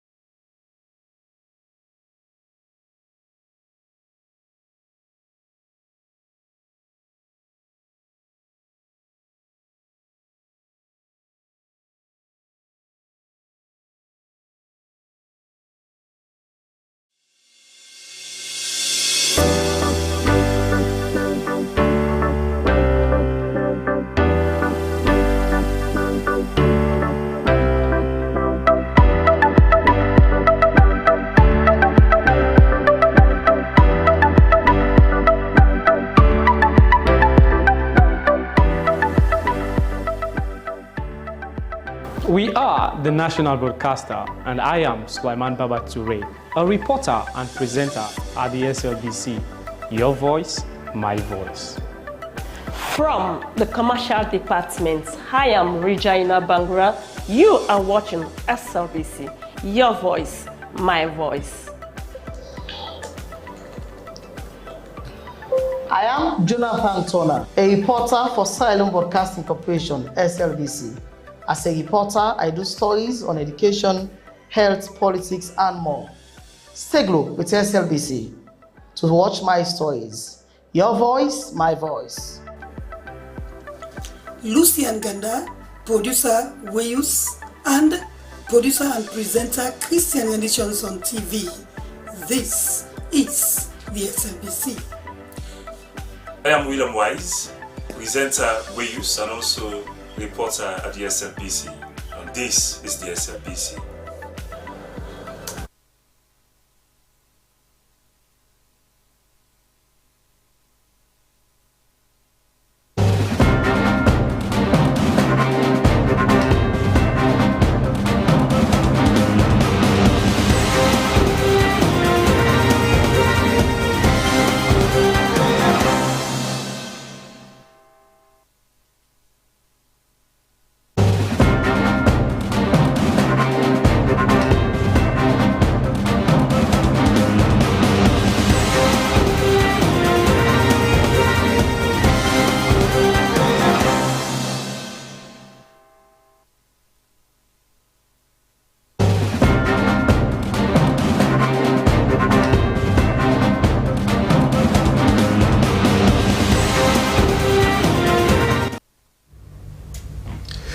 A jolly fine afternoon to you all, and welcome to the program This Week, the program that reviews major stories of the week on The Review. I am, of course, Julian Kuruma. Now, in this edition of our weekly review, Statistics Sierra Leone and partners convene inaugural advisory committee meeting for conduct of the 2025 population and housing census. Electoral Commission for Sierra Leone put on hold the conduct of by-election for Chairman Kenema District Council. October is Breast Awareness Month, and this first all people observe International AIDS Day. Now, these stories plus a lot more other details will be brought to you in the next 1 hour of the program. Stay tuned, only if you can.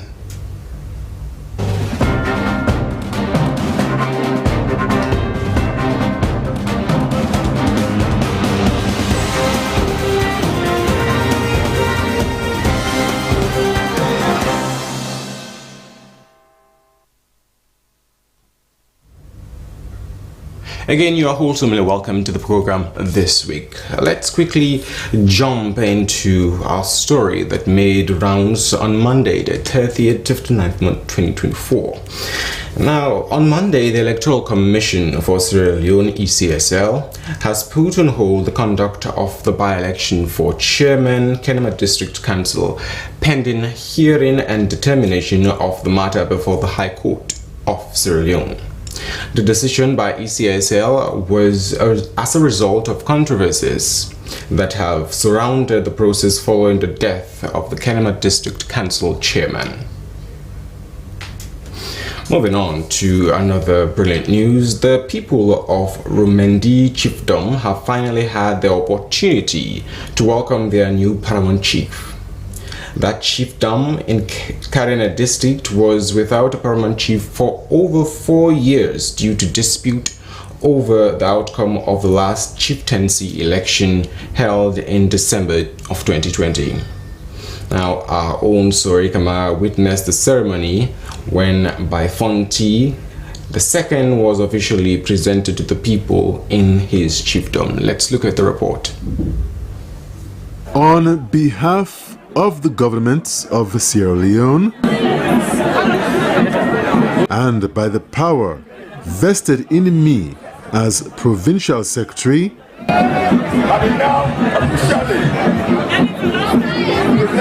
I hereby officially present Paramount Chief Baifonte Tangbati II. It was a fanfare welcome for Baifonte Tangbati II, the new paramount chief of Rumendi Chiefdom in Kenema districts.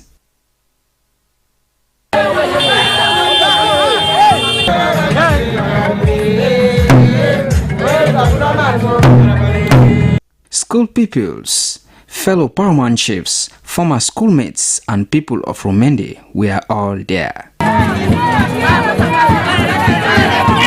The people were especially eager for this day. I am very happy. I am relieved this day. We have lost a lot in the last 3 years due to the lack of a paramount chief. Now that our leader is in our midst, I believe we are going to see some development. Our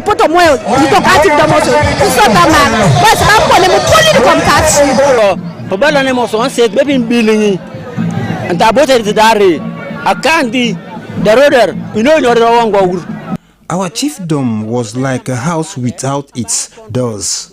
It is not secured. There was no one to champion our developments in the chiefdom. I believe that he is the one chosen by God to lead us. I would advise the new chief to embrace those who did not win and encourage them to work together with him.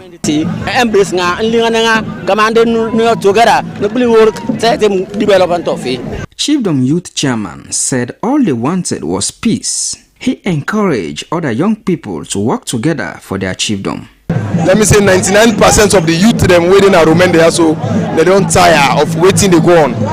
I believe that 99% of the youths in this chiefdom are fed up with what was going on.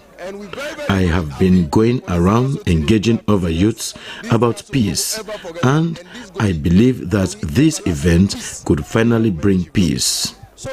We will appeal to those who may still be aggrieved to come on board and move the chiefdom forward. Like that small one they left, any kind of they try for bring them about, but for let them back aggrieved, at least they'll get smooth run of the chiefdom. A man regarded as highly developmental by Fonti Tangbati II sounded pretty reconciliatory, saying that he was not a ruler, but rather a leader. He urged his people to come together and work for development of the chiefdom. The new chief was too careful not to make lofty promises. I'm just coming to the office. Coming into the office newly, I have to sit with my people, the elders of the chiefdom. Then we try to draw a kind of plan that will forge us ahead. But even there, a paramount chief is not a vote controller. He hasn't got the power as per se he can embark on expensive or laudable ventures. But all I know is the utmost importance of a nation when there is peace in the country and the government is lucky to have the resources. Rumende was embroiled in a power struggle that translated into a legal battle for almost 4 years. It came after the other contender in the chieftaincy election held in December 2020 contested the outcome after the current paramount chief was declared the winner. In July this year, the High Court again declared the new paramount chief by Fonti as winner of the elections. Suri Kamara, SLBC News, Freetown.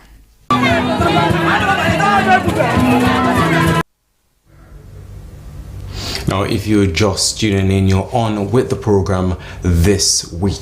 Now, we carry on to another important story in this bulletin. The National Elections Watch is hosting a national civil society conference on mobilizing the civil society towards genuine electoral reforms, peace, and national cohesion in Sierra Leone.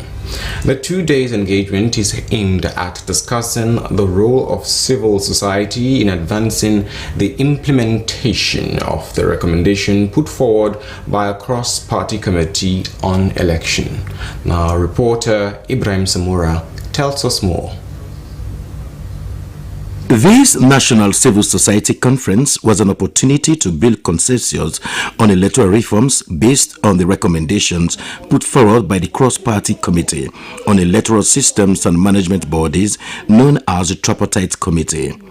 Chairperson National Elections Watch Marcella Sambase said the gathering was not just to discuss the recommendations of the Tripartite Committee, but to build collective knowledge, deepen CSO's understanding, and design accountable strategies that would ensure the recommendations reforms secure future elections, peace, and national cohesion in the country. In elections, reform, otherwise remodeling, is about instituting laws, rebuilding system, and ensuring practices that guarantees free, transparent, and credible elections. Development partners from European Union, the UN family, NDI, and United States Ambassador to Sierra Leone re-echoed their commitment to peace, national cohesion, and the implementation on the electoral reforms of the Tripartite Committee and support to new. What struck me was that I could look at the same Observer report from 2002, 2008, 2012, 2018, 2023, and the conclusions and the recommendations were identical. This is not a new problem we're dealing with. Among the 80 recommendations, there was an urgent need for legal, institutional, and social reforms, including a vibrant civil society. If we neglect our responsibility, future generations will hold us accountable for the period in Sierra Leone's political development when civil society movements failed to enhance the democratic space. One, I think we have to admit that no one is right. None of us. If you say Lavalley is right, that is wrong, this is right, that is wrong, I think it's the wrong trajectory. So, and we are all victims of manipulations. National Coordinator IRN Ransford Wright and Public Relations Officer Slaj Omobakar said their institutions have played pivotal role in the country's elections, noting that vibrant democracy flourishes through open dialogue and collaborations. National Coordinator IRN Ransford Wright and Public Relations Officer Slaj Omobakar said their institutions have played pivotal role in the country's elections, noting that vibrant democracy flourishes through open dialogue and collaboration, underscoring the need for peace and not self-interest. Deputy Opposition Leader 2 in Parliament, Honorable Aaron Kuroma, said despite their party's strong condemnation on the outcome of the 2023 multi-tier elections, described the conference as marking a new effort to enhancing democracy and call for actions to deepen the country's democracy. It is refreshing that today the National Elections Watch has brought all of us here to chart the way forward towards genuine electoral reforms, peace and national cohesion in Sierra Leone. This conference represents more than a forum for dialogue. It is a call to action, integrity and honesty. Chief Minister Dr. David Moini Nasenge commended President Bill for his commitment to electoral reforms, noting that creating the space without invectives and hate speech were the tenets of democracy. As we come here to have genuine conversations of national cohesion, we must leave here understanding that genuine development, genuine cohesion will come from the fact that you can tell me, CM, you did this, and I can tell you back, no, I disagree. We have to normalize. In the next 2 days, the conference will discuss issues on electoral management and institutional reforms, role of civil society organizations in promoting electoral reforms, and climax with a common civil society position. Ibrahim Samura, Freetown. The healthcare for the aged has joined the world to celebrate old people with the theme Aging with Dignity. The importance of strengthening care and support system for older individuals in Sierra Leone, and the organization provided free medical checkups and food to over 200 people at the Kisi dockyard. Now, our reporter Christiana Kamara was able to put the story together. As October 1st is being set aside to commemorate the United Nations International Day of Old Persons worldwide, the Healthcare for the Aged organization joined hands to celebrate and raise awareness of the opportunities and challenges faced by aging population. As the country has no comprehensive healthcare service for old people, CEO Healthcare for the Aged organization Mohamed Ba thinks it was very particularly essential to provide free healthcare checkups for these old people. Senior Health Consultant, Healthcare for the Aged organization, Dr. Safa Smart, encouraged the young generation to care for the old population, stressing the fact that seniors are a vulnerable social group, constrained in both their movement and health, and some even require long-term care. People just think that old age is something to fear or to frown at. It has its own disadvantages. But want to rest assure people that even when let us take care of those that are old and make sure that at least they have worked, especially those that have worked for this nation, that all is not lost, and will continue to recognize them wherever we meet and see them in society. Beneficiaries of the free food and free pressure and sugar checkups expressed their appreciation to the organization. They further highlighted challenges they are facing as old people in society. Feel fine. Okay, so all I know say I feel fine. Now so me come being old people then, now so they feel fine for this organization. We call it today, and they can't give you a medication. Let God make you see, he let you put, he let not put too much. And if you depose self, let God make it get possible to take care of you. If you not do that, always we in tin tank apayu, who say the end, napa wheat. I feel fine. Let God bless you now. Let Allah give you now well body and long life. The will not get so. Poor people then, are we bad? We empty, I like you bad. I goodness and see. But we will not get. Almost a clock, no 8 o'clock now. This me waste, but me foot only at me. But told you trouble no day. A run can, una help. CEO of the Ontoni Organization for the Aged DOFA, Doreen Bai, described aging as a blessing from God and admonished older populations on the importance of celebrating them. She assured that they will continue to join forces in ensuring that older populations in Sierra Leone are well cared for. Healthcare for the Aged is an organization dedicated to providing free medical care, food and non-food items to vulnerable aged individuals living in slums and hard-to-reach areas in Sierra Leone. SLBC News and Freetown, Christiana Kamari reporting.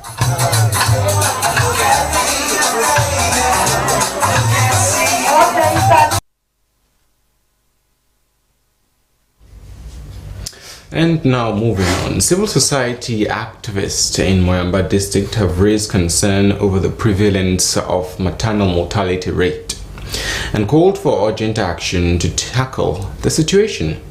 Now this came up during a discussion to free surgery opportunity in Moyamba District Council, which offers over 200 indigents of the district every year with checkup. Now Sulaman Baba was there and compiled the story.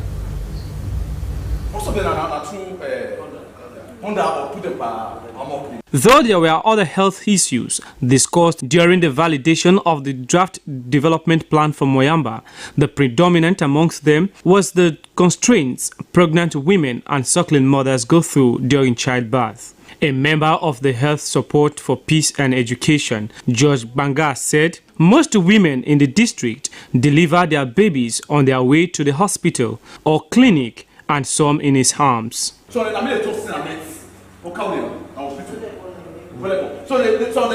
of the even when they can women who for them have to the don't want to over 4 don't born for total and every year, the council sponsors the operation of over 200 inhabitants of Moyamba district. But the activists said that was not too pressing compared to the number of women that would benefit when the issue of maternal health is addressed.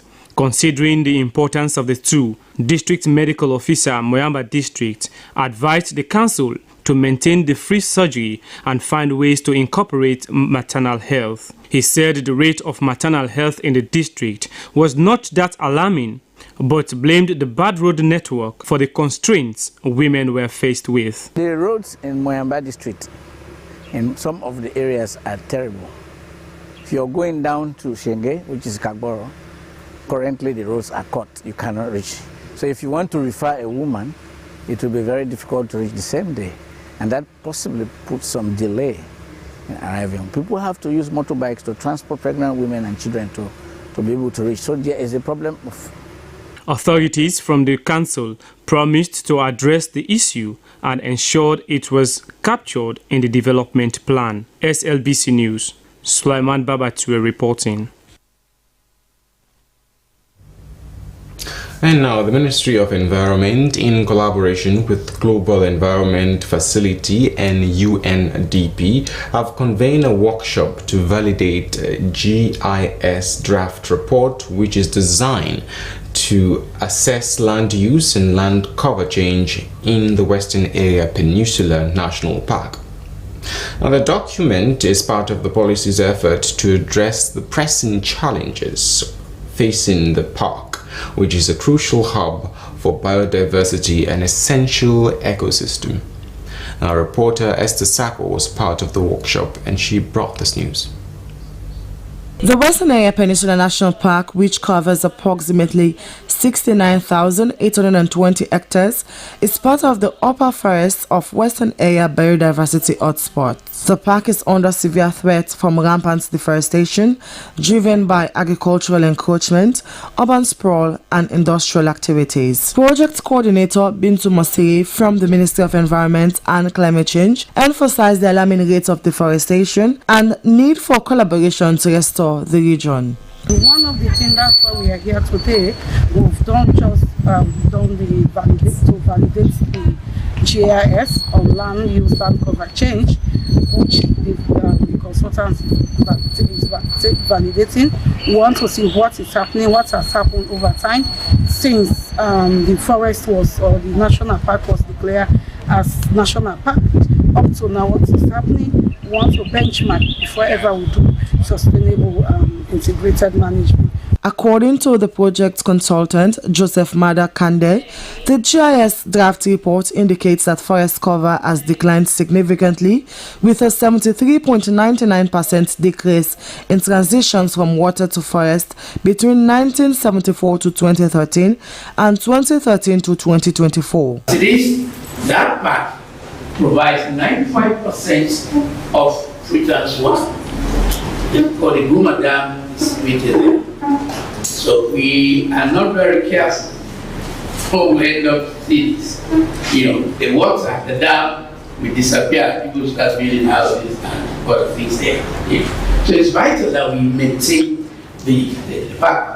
Participants in the workshop raised urgent recommendations to ensure the protection of the Western Area Peninsula National Park. You try to look at the barren land and the water body into clusters, into cluster zones in your map.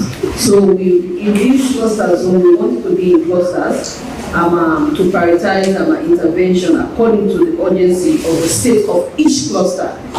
Stakeholders stressed the necessity for immediate actions, including the enhancement of policies that support restoration efforts and the importance of involving local communities in conservation strategies. Slbc News, Esther Sako reporting. Now, if you're just tuning in, this is the program This Week, the program that tries to assess stories that had gone on this week. Now we move on to Tuesday. As part of the observation of Breast Cancer Awareness Month, a founder and director of Thinking Pink Breast Cancer Foundation has called on women to go for breast cancer screening. Named Ramelda Parkinson Pratt said breast disease is becoming prevalent now among women, especially youth, while urging the early detection saves life. She was speaking during an engagement with other journalists. Our reporter Cynthia Kamara has more. Journalists have been identified by Thinking Pink Foundation as key pioneers to raise alarm about cancer, as their channel can reach a mile.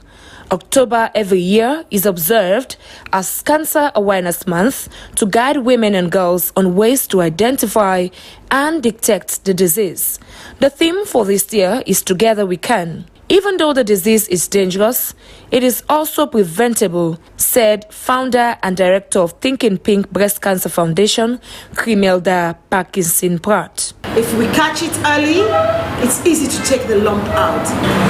What are the risk factors to all that you have said at Thinking Pink? Watch your diet. Know what to eat. Eat more fruits and vegetables. Avoid excess red meat. Avoid smoking. Avoid alcohol. Avoid stress. Avoid long-term radiation, because even the environment, 2/3 of all cancer is environmentally related. What do you mean? Some of us, we work, we are on our computer maybe 8 hours, 10 hours. You do have radiation coming from there. Our phones, we are there for too long. You do have radiation coming from there. So you have to take care, be aware, be conscious, be health conscious, be breast aware, Be breast conscious. The risk factors associated with breast cancer includes family history, gene mutation, increased breast density, alcohol intake, and prolonged use of oral contraceptives, to name but few. But where does Sierra Leone stand in terms of cases of breast cancer? The spike is in the younger age, which is between 0 to 19 and 0 to 19 to 20 to 29. That's where we have the spike of 4,872 and 4,853. 31 to 40 also is 3,218. The symptoms of breast cancer includes lump in the breast or underarm, change in the size and shape of the breast, abnormal bloody fluid or nipple discharge, thickening and dimpling of breast. Key highlights captured from the awareness discussion is that all women are at risk of breast cancer, men are also at risk, though rare, and in the early stages of breast cancer, there may be no symptoms. One of the survivors, Marian Kabir, spoke to SLBC. In the bed inside, then in the scratch. I saw it in the day. So we forget the thing I don't big. But me back I be ashamed because this be big, then this be small. Now you left or right? Now me right. So what they get there, they take pieces, another lapa and wrap up tamper this will go equal. So now so happy they do. Although they talk so when they can they cut it be this you they die. Me now, although they don't tell me but look me our day today. Nothing not happen with me. Breast cancer is a disease where cells in the breast grow and divided out of control, and if left unchecked, the tumors can separate throughout the body and become fatal. For SLBC News, Cynthia Kamara reporting.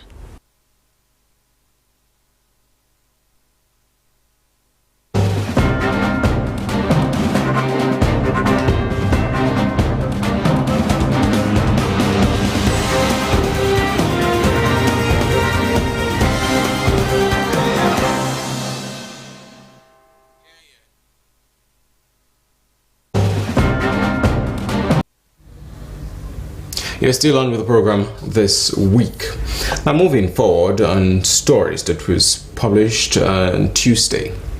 The Ministry of Planning and Economic Development has met with representatives from ministries, departments and agencies to make input to the draft revised National Public Investment Management Policy.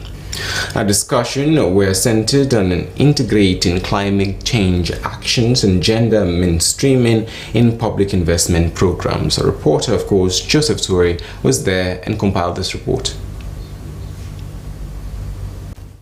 The National Investment Management Policy was approved by Cabinet in September 2021. The document was designed to improve on the effective planning and efficient execution of public investment activities, with the ultimate aim of providing increased opportunities for economic growth and national development. It also advances government priorities, ensures value for money on public investment programs, and promotes socio-economic growth.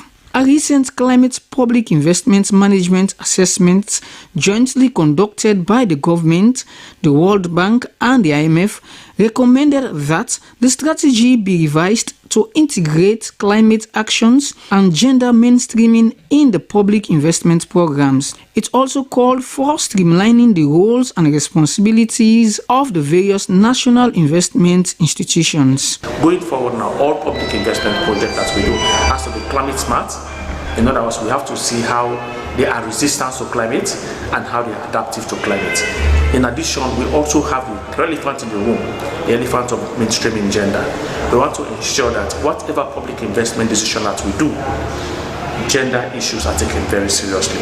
As government officials converged at the Foreign Service Academy to validate the document, it was anticipated that enormous benefits would be realized when it is approved by Cabinet. One key benefit was to provide room for capital budget discipline and strengthen micro-fiscal function. we want really to ensure that we solicit the views of you, because the policy is not only meant for the Ministry of Planning and Economic Development, but it's a national policy that touches every nook and cranny of this country. So therefore, we are entreating you to give your critical views, your comments, so that at the end of the day, when this policy is finally synthesized and sanitized, it will stand the test of time. It would also create the enabling environment for the government to improve on decision-making in national investment and tracks all its investments and provides oversight of the implementation of projects and utilization of facilities. It equally provides the basis for an efficient utilization of resources to enhance economic development. SLBC, Joseph Toure reporting.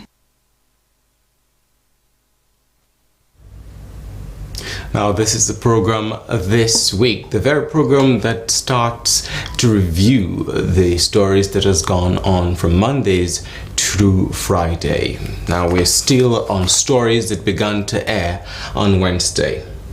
The Association of Clearing and Forwarding Agencies Sierra Leone has officially complained shipping lines to the local content agency Sierra Leone. The association alleged that the shipping lines, which are foreign companies, are usurping the functions meant for indigenous Sierra Leonean owned business. Now, as Emmanuel Samora reports, the discovery was made during the mediation talk between the complainants and the alleged offenders. Let's have a look. The Association of Clearing and Forwarding Agencies Sierra Leone appeared like crying babies, alleging that the shipping lines have invaded the clearing and forwarding space legally meant for indigenous Sierra Leonean owned businesses. The government thought it necessary under our regulator, NRA, to ensure that we have this indigenous association purely for Sierra Leoneans to do business and thrive for prosperity.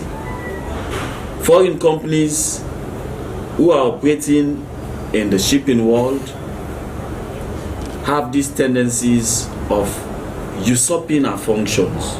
But the shipping lines challenged the accusations and said that their businesses are owned by Sierra Leoneans and asked that the association should back their claims with data to show that they have been taking their jobs. If you say Sea and Lands is taking all of the jobs of Cremadi, produce facts. Getting say they call the discharge report from the terminal. It will align everything that relates to who brought the container and who cleared it. During the mediation, the definition of Sierra Leonean owned businesses as per law was topical, which the Director General of the local content agency, Fodeba Dabo, defined. According to the Company Act of 2007, Sierra Leonean company is based on shareholding, not because you have 80% or 90% of your workforce being Sierra Leonean automatically mean your company is Sierra Leonean. No. That's not what a Sierra Leonean company mean. We want to be able to define Sierra Leonean company based on share. The shipping lines further alleged that the indigenous Sierra Leonean owned clearing and forwarding businesses were not that financially capable to handle some large contracts. Guys gave us a guarantee. They said, could you be able to support our freight every month, $20,000? Are these our brothers prepared to sign such a contract to support in freight in the country and everything, and every month they want to ensure you have $20,000? The Association of Clearing and Forwarding Agencies refuted such claims. What they are saying is that we don't have the financial capacity, but they don't know our financial muscles. They don't know our financial strength. They are just assuming. So if they are saying we don't have the financial muscle, I will say that is not true. After over 2 hours of back and forth argument between the two parties, the mediator, who is the Director General of the local content agency, Fodeba Dabo, told both parties that him and his team would investigate and implement the laws fully. The penalties are huge, and that's the reason why in my concluding remark I made it very clear that let them understand that they are talking to a regulator on behalf of the government of Sierra Leone. You should not be seen misleading governments with misinformation. The Association of Clearing and Forwarding Agencies Sierra Leone is a conglomeration of licensed clearing and forwarding agencies in Sierra Leone established by the 2011 Customs Act and the 2015 Customs Regulations mandated to do import clearing, export transit and freight forwarding among others. Emmanuel Samoa, SLBC. And now, Statistics Sierra Leone with UNFPA has convened its inaugural inaugural advisory committee meeting at New Brookfields Hotel. The meeting aims to establish the terms of reference and finalize the committee's position, marking the formal commencement of the 2025 decennial population and housing census. Now, I was able to put together this report. Let's have a look. The composition of the 2025 Decennial Housing and Population Census Advisory Committee includes political representatives from the Sierra Leone People's Party, SLPP, and the All People's Congress Party, APC, and other development partners and government agencies. According to the chairman, Statistics Sierra Leone Council, Moses Williams, the unique committee would ensure accurate population and housing statistics that are vital to addressing the needs of the population and to ensure the data is accurate. Enumerators would have to take a special test to prove their statistical prowess. We train you. When we train you, the test is really meant to see whether you actually understood the training. And we only know that by giving you a simple test. If you don't pass it, then you have not actually benefited from the training, and therefore you cannot do our job well. As Sierra Leone prepares for this important event, the collaboration among government bodies and international partners underscores the importance of a comprehensive census, which is estimated to cost above $37 million. In a cabinet meeting, His Excellency the President assured this nation that the funds for the census will be given and will be provided. And that has been communicated to us, and we've had subsequent meetings. The assurance has been given that the money will be provided. We only have to trust the government and its leadership to ensure that we can get this money. I can assure you they provide the money. The composition of this advisory committee has kick-started the official process of the 2025 Housing and Population Census. The 2 weeks process of counting is scheduled to start from the 2nd to the 15th of December 2025. SLBC News Hour, Julian Koroma. This is the program this week that comes to you every Saturday. And moving on to another news item. In recent years, Sierra Leone has witnessed a surge in disasters like buildings collapsing, fire incidents, and other tragedies that have claimed the lives of people and destroyed properties worth millions. For the victims, recovery is often difficult, especially in a community where a significant portion of the population remains in poverty state. This lack of insurance causes more hardship for victims. Our reporter Jonathan Turner has been looking at the importance of insurance in a country like Sierra Leone, where life conditions can change at any time.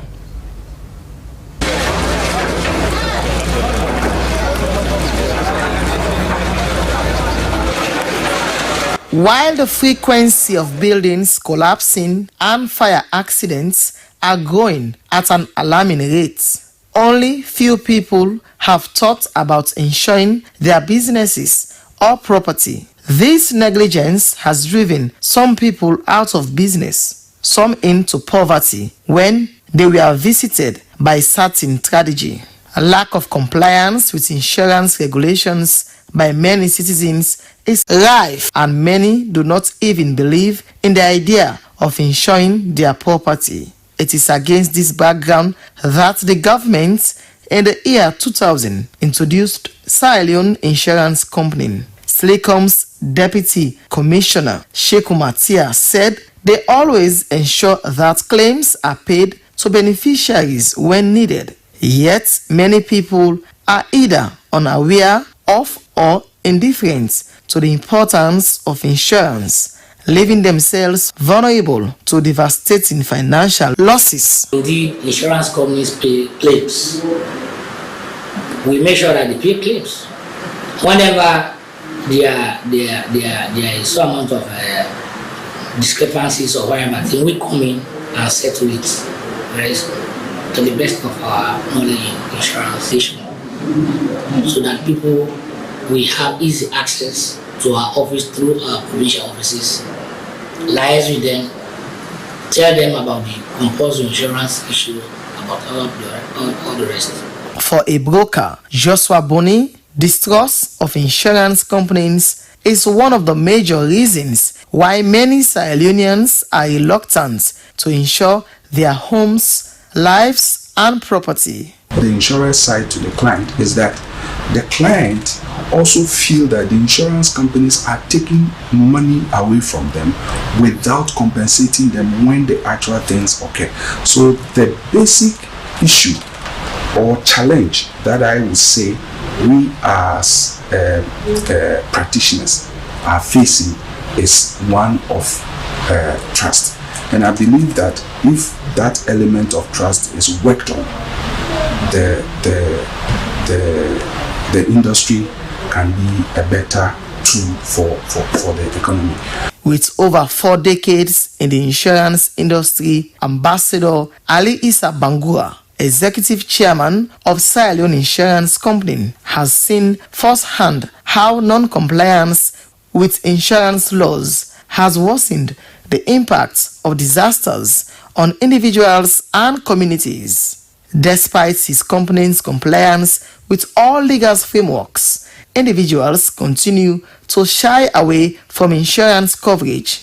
Ambassador Bangura calls for government's intervention to enforce insurance laws more strictly and advocates for the digitalization of the insurance sector to improve efficiency and accessibility. The corporate institutions that insure against fire and such perils.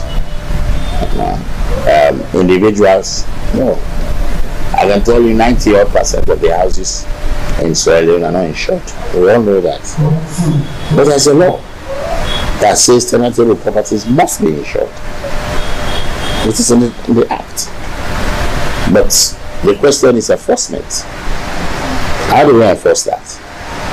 You see, it's not easy in a situation such as ours. One of the key concerns in the consequences of action, lawyer Ibrahim Mansaye of Mansaye and Associates Chambers highlights that when a house is uninsured, the legal consequences in the wake of disaster can be severe. Individuals could face fines or penalties for failing to comply with insurance laws, he emphasized. Particularly under the Insurance Act of 2016, when you look at Section 91 of the Act, basically it provides that if you do not comply with certain provisions of the Act and you're found guilty of that, you may be fined up to the tune of 10 million loans, which is now 10,000 millions, or face an imprisonment of 2 years. I would advise homeowners to insure their property not only against fire but also against other natural disasters.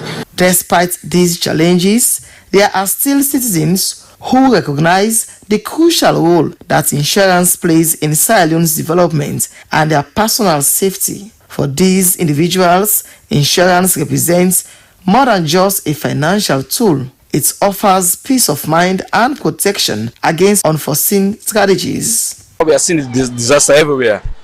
We are seeing the houses being burnt and everywhere. We are seeing some unfortunate death, tragic. We are in terms of illness as well.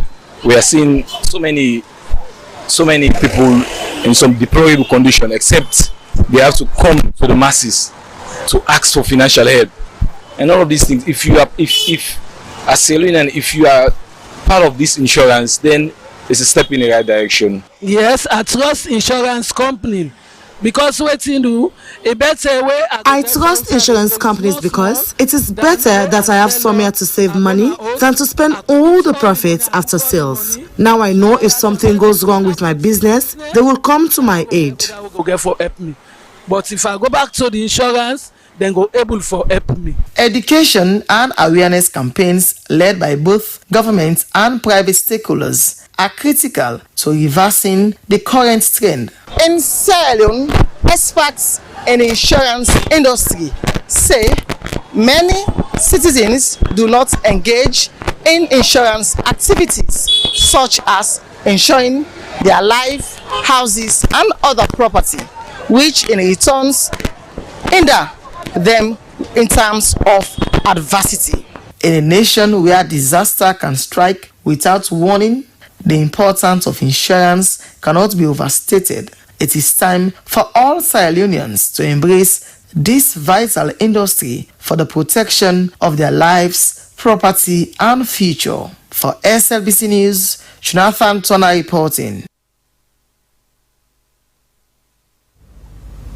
Now, the program you're watching is called This Week, and I am Julian Kuruma. Now, still to come and be reviewed stories in this edition of This Week. Road users in the center of Freetown call on road authorities to give utmost importance to the major roads in the city. And Sierra Leone Agricultural Research Institute, or SLARI, introduces the newest variety of granite in Sierra Leone called Slnot 2. Now, those stories will definitely be broadcasted in this edition of This Week. Stay tuned if you can.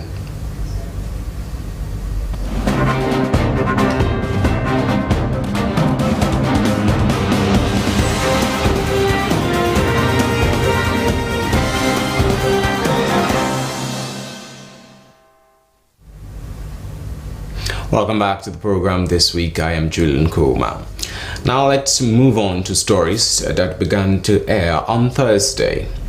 The National Telecommunications Authority has fined the operators of both AfriMoney and Orange Money the sum of 1 billion old leones for operating without valid license and poor quality of service. Dennis Fraser has more detail. For you to reach global audiences, you need reliable, fast and safe internet. It is no gainsaying that in the digital age, the relevance of mobile network operators is quite important to society. However, the regulation of these operators has provoked huge public interest in recent times. It was against this backdrop that the National Telecommunication Authority held an engagement to update the public on the state of telecommunication networks in the country and the urgent need for strong connectivity of mobile network services. According to the Director of Consumer and Corporate Affairs Department, National Telecommunication Authority, Abdul Ben Fodi, mobile network operators play an important role in the digital space. However, he emphasized the need to comply with the law and to ensure value for money of consumers. On inaccurate billing of services and quality of service culminating into poor quality of experience for voice and data services. We note the frustrations of the public relating to QoS from MNOs, and we are committed to ensuring that the situation improves to a satisfactory level. Other technical and operational staff of the authority spoke on improvement of services by MNOs, network availability and quality network, which they said was critical to improve communication and economic growth. Already, the authority has sent correspondences to both AfriMoney and Orange Money on the 500 million new loans each fine, which should be paid at the end of October. According to Director Ben Fodi, failure to comply with the fine will lead to serious consequences or even seizure of their licenses, as stipulated by law. SLBC, Dennis Fraser reporting. And the presence of numerous potholes is not only frustrating for motorists but also poses risks to vehicles.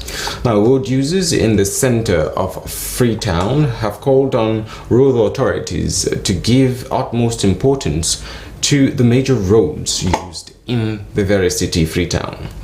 They stressed that the condition of the roads is in a deplorable condition and requires urgent maintenance by the authority. Our reporter Mohammed Toure went to those places to highlight some of the dangerous hazards of these roads. Movement across the city, especially for some roads used as bypass, becomes unsafe during the rainy season. Just looking at some of these roads, one will wonder if there is an existing institution responsible for road construction and maintenance. The numerous potholes on some roads have forced motorists to use a single lane as they try to avoid the bad sections of the road. It's unfortunate that community members have to take matters into their own hands by covering some of these holes with stones. Meanwhile, for pedestrians, damaged slabs and open drainages make it difficult to navigate certain roads. Imagine having to compete with vehicles just to walk safely. Motorists are bearing the brunt of these roads conditions, facing increased repair costs for their vehicles and motorbikes. Sakila Road and Benjamin Lane are more than eyesore for both residents in the community and vehicle pedestrians traffic who pay taxes to use the road every day.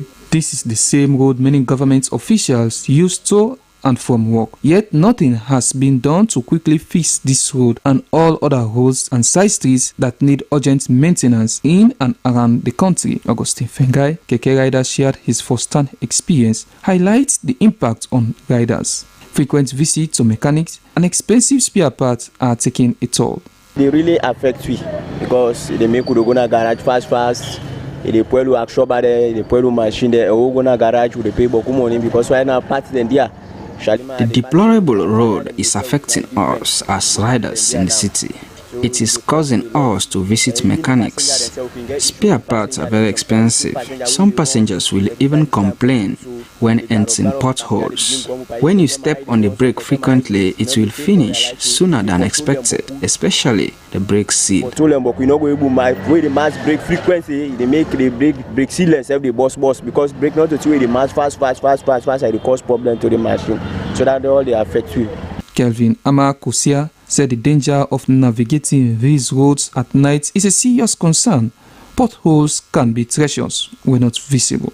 So there we appeal to government. I am appealing to the government for a quick fix of the situation, as saving our lives is very important. For save life is very important.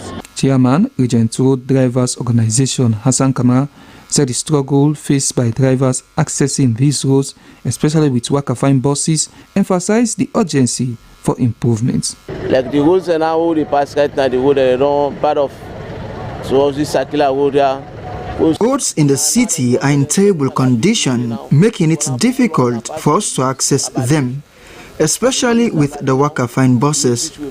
We are struggling with the deplorable state of the roads, and we cover long distances. Unless Wakafine bus time for Wakade. So that the main reason now the money right at the road and now part of the distance they cover far.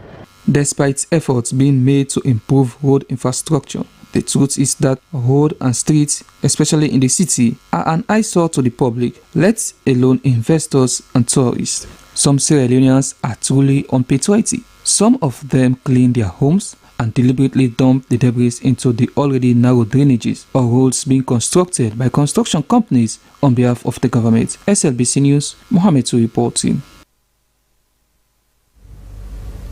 Now that was the last story that we're going to be reviewing on this edition of This Week. Abundant thanks to the editors and reporters who made sure, and of course the cameramen, who made sure that those stories were reported upon. Now, on behalf of my producers, Almatiba and my very self, thank you for your audience. I am Julian Goma. Have a wonderful weekend. Goodbye.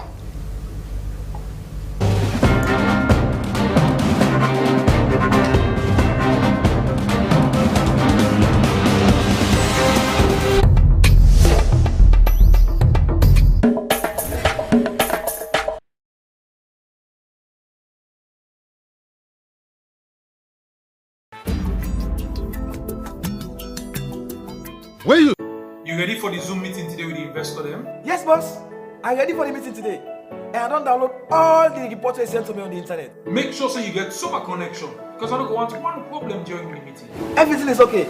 Everything is fine. Counting on you, even though we're not in the same office. I will be with you every step of the way.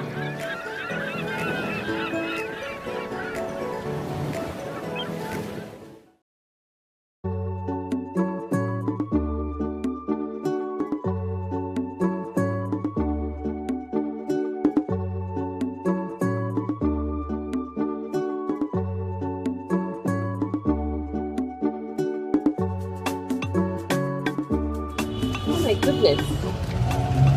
I haven't seen my money.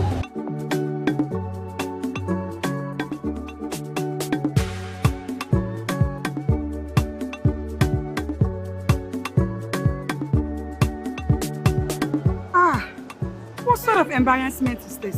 No need for such embarrassment or stress anymore, because instant payment is now in Sierra Leone. With a Salone payment switch, you can now make instant payments from your bank account or mobile money wallet to any bank account or mobile money wallet through your phone. No need to carry cash around or stand in line to make or receive payment from a bank account. When you send money to someone's bank account or mobile wallet, the person receives an alert on his or her mobile phone immediately. So, no more stress. Instant payment is here. For more information, contact your bank or mobile money operator. Salone Payment Switch. Fast, easy, safe.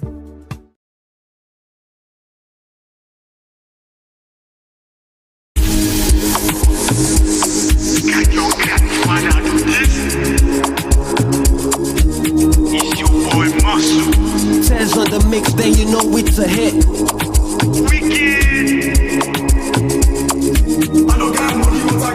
I am bad flow, we go make my losing seat. Find money, we go make you baby suck me meat. Ask Sam if I come, you go suck the shit. Bad man want sky, waiting go on co-sign. But now me on time, me then sky next time. I go give them headline, me punchline the box spine. Senorita wine, money man, not the axe if you find. Anything what you want to design. Big boys, not the guy got the line. So, my baby Cinderella, after spending, I go taking a me koala. Missionary, plus doggy, after coming, then I go on le kukada.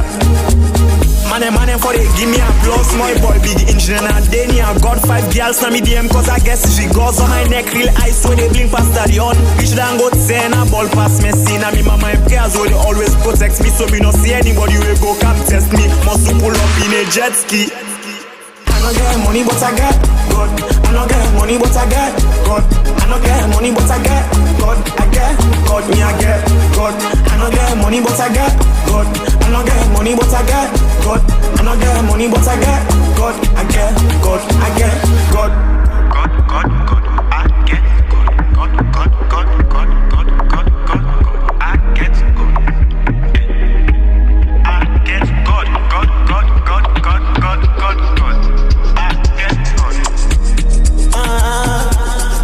I don't get money, but I get God. That's why your family no like us, so they won't put us for side in them one tight us, so but we go fly for them, they don't go sight us, so I no get money, but I get gonna bun jigger. Godfather, they won't put us for side in them more tight so. But we go fly for them, they no go sight us so. Let me know, give me no. Man, they want for see me down. Man, they way I call me on blood, they want see me fall. Man, they emphasize, but me life, let them give me funds. No one you just say, I beg, una give me God. Let me know, give me no. Man, they want for see me down. Man, they way I call me on blood, they want see me fall. Man, they emphasize, but me life, let them give me funds. No one you just say, I beg, una give me God. I no get money, but I get God. I no get money, but I get God. I no get money, but I get God. I get God, me I get God. I no get money, but I get God. I no get money, but I get God. I no get money, but I get God. I get God. I get God. I no get money, but I get God.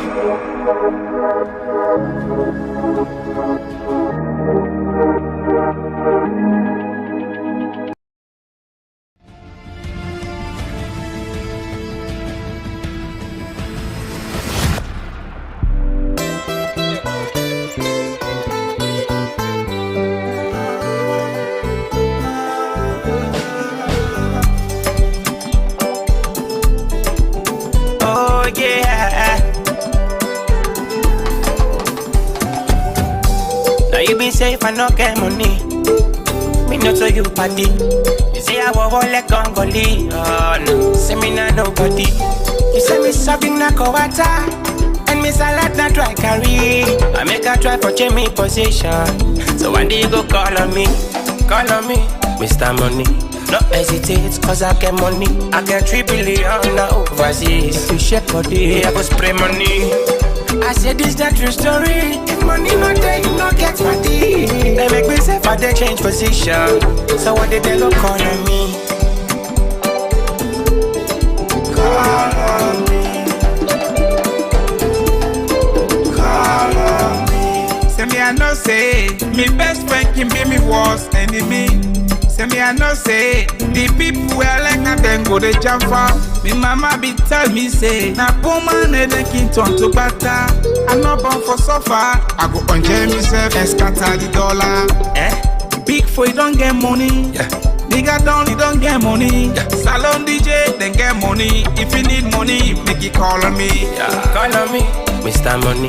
No hesitate, cause I get money. I get 3 billion now overseas. You shake body, I go spray money. I say this the true story. If money not there, you don't get money. They make me say but they change position. So when they don't call on me, yeah, call on me, call on me, yeah, call on me. Put me enemies on lockdown. Give them bell out and lock mouth. G and G, I don't care and bench. Give them fire for fire. This life is a story. Everybody gets young. I don't make a once and not keep forcing. They must call on me. Call on me, Mr. Money. No hesitate, cause I get money. I get 3 billion now overseas. If you shake body, I go spray money. I said this the true story. If money not there, you not get party. They make me say but they change position. So one day they go call on me. I go make you smell like dollar, oh. Call on me. I go play you like a baller, oh. Call on me. I want press you like a button, oh. Call on me. I want spoil you like two-way routine, oh. Call on me. Yeah. Alman on the mix. Call on me. Call on me. Call on me.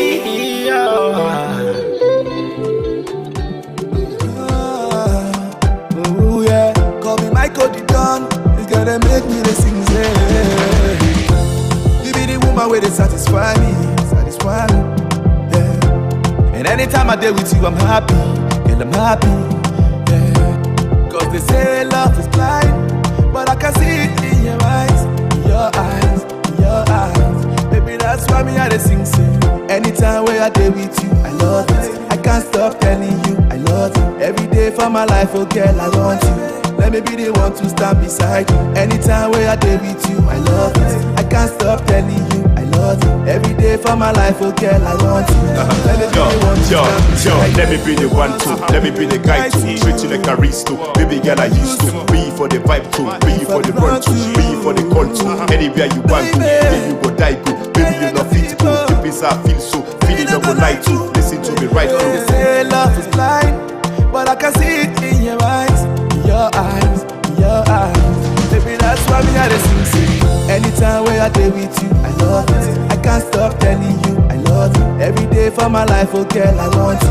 Let me be the one to stand beside you. Anytime where I day with you, I love it. I can't stop telling you I love you. Every day for my life, oh girl, I want you. Let me be the one to stand beside you. I would do anything to change my ways. Only this I love you make a bad man grace. I love that make me to feel this way. Nobody can fit take the feelings I'm feeling for you. Cause they say love is blind, but I can see it in your eyes, your eyes, your eyes. Baby, that's why me I sing. Anytime where I day with you, I love it. I can't stop telling you I love you. Every day for my life, oh girl, I want you. Let me be the one to stand beside you. Anytime where I day with you, I love it. I can't stop telling you I love you. Every day for my life, oh girl, I want you. Let me be the one to stand beside you. Baby, you in a big side, picture na me profile. Connect with you, thanks to the most high. Beautiful woman, me and you na past life. Man, they don't try, she never comply. Skin so brown, call you mulatto. Take you for shopping, Paris, Milano. Anytime where I day with you, I love it. I can't stop telling you I love you. Every day for my life, oh girl, I want you. Let me be the one to stand beside you. Anytime where I day with you, I love it. I can't stop telling you I love you. Every day for my life, oh girl, I want you. Let me be the one to stand beside you. Anytime where I day with you, I love it. I can't stop telling you I love you. Every day for my life, oh girl, I want you. Let me be the one to stand beside you. Anytime where I day with you, I love it. I can't stop telling you I love you. Every day for my life, oh girl, I want you. Let me be the one to stand beside you.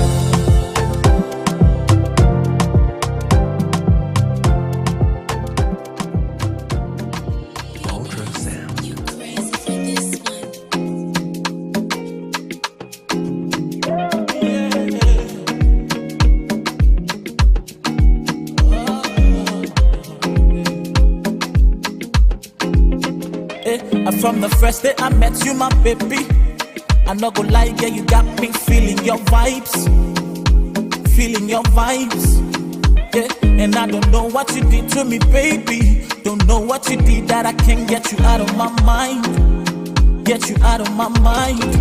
You know I ride with you, you know I'm down with you, cause you my heart desire. For you I not go tire. I lay my life for you, ready to die for you. You set my soul on fire, you set my soul on fire. Girl, I wanna love you, baby, unconditionally, unconditionally, oh, oh, unconditionally, yeah, yeah. Baby, let me love you unconditionally, unconditionally, oh, oh, unconditionally, yeah, yeah, yeah, yeah. I wanna love you, it's no condition. From day one, that's my intention, and it's true. You know it's true, yeah, yeah, yeah. I see the loving when we get in my heart for you. That's why, baby girl, you the one I choose, yeah. You the one I choose, yeah, yeah. Girl, I don't wanna lose you, I just wanna love you unconditionally, unconditionally. Baby, I don't wanna lose you, I just want to love you unconditionally.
welcome to another edition of Sierra Leone Spelling Bee, coming to you live on Slbc Tv.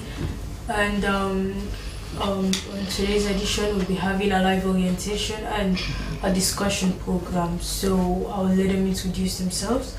You tell me your school, your name, school, and the class you're in. Okay. My name is Faisal Mary Conte. I'm in year 5 grade. I'm in Martin International School and I'm 9 years old. Okay, thank you very much. Yourself? My name is Raymond Gerald Blah. I'm 10 years old. I'm in year 5 grade. I'm attending Martin International School. Okay, thank you very much. And you, sir? Good afternoon. My name is Fadel Karim Kamara. Okay, thank you very much. So we'll just go straight to our orientation. Thank you very much. Good afternoon once again. I'm your V Master for today, Fadel Karim Kamara. And you'll be spelling first words that you are able to spell in 1 minute. So we'll start with you. What's your name? My name is Raymond Blah. You speak a little bit louder. My name is Raymond Blah. Raymond Blah. What class are you in? 5 grade. 5. Okay. Can you please spell the word entrepreneur? Entrepreneur.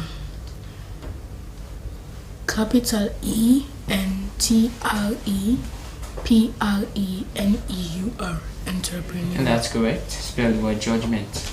Judgment. JUDGEMENT. Judgment. Correct. Spell the word knowledge. Knowledge. KNOWLEDGE.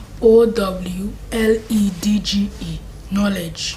Correct. Spell the word possess. Possess. POSSESS. Possess. Correct. Spell the word leisure. Can you please repeat? Leisure. Leisure. LEISURE. And that's correct. Leisure. Spell the word prejudice. Prejudice. Prejudice. PREJUDICE. Prejudice. Spell the word prefer. Prefer. PREFER. Prefer. Spell the word amateur. Amateur. AMATEUR. Amateur. Spell the word erotic. Erotic. Okay, time's up. Okay, time's up. Thank you. So over to you. What's your name? My name is Faisal Mary Conte. Again? My name is Faisal Mary Conte.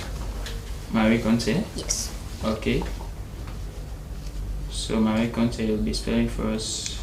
In your time start now. Spell the word abandon. Abandon. ABANDON. Abandon. Spell the word height. Height. HEIGHT. Height. Spell the word ignorance. Ignorance. IGNORANCE. Ignorance. Spell the word liar. Liar. LIAR. Liar. Correct. Spell the word maintenance. Maintenance. MAINTANANCE. Maintenance. Again.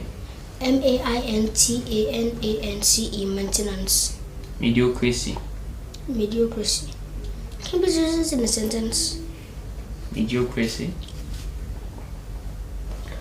Okay, as we've seen, he's trying to ask for the definition of the word. As we always tell our participants that they are to use the rules of the B, that is to pronounce the word, spell the word, and pronounce the word again. And if necessary, they are at liberty to ask for the definition and the meaning of the word, or the word to be used in a sentence. As we've seen now, he's asking for the definition of the word, as it helps him to it's kind of like a clue for him to know what he's trying to spell. So I'll be Mr. So mediocrity, the meaning of the word here: a dominant class consisting of mediocre people, or a system in which mediocrity is wanted, a mediocrity of successful career and yes men. Mediocrity. MEDIOCRACY. Mediocrity. Spell the word government. Government. GOVERNMENT. Government. Spell the word political. Political. POLITICAL. Political. Time's Spell the up. word. Okay. Thank you very much.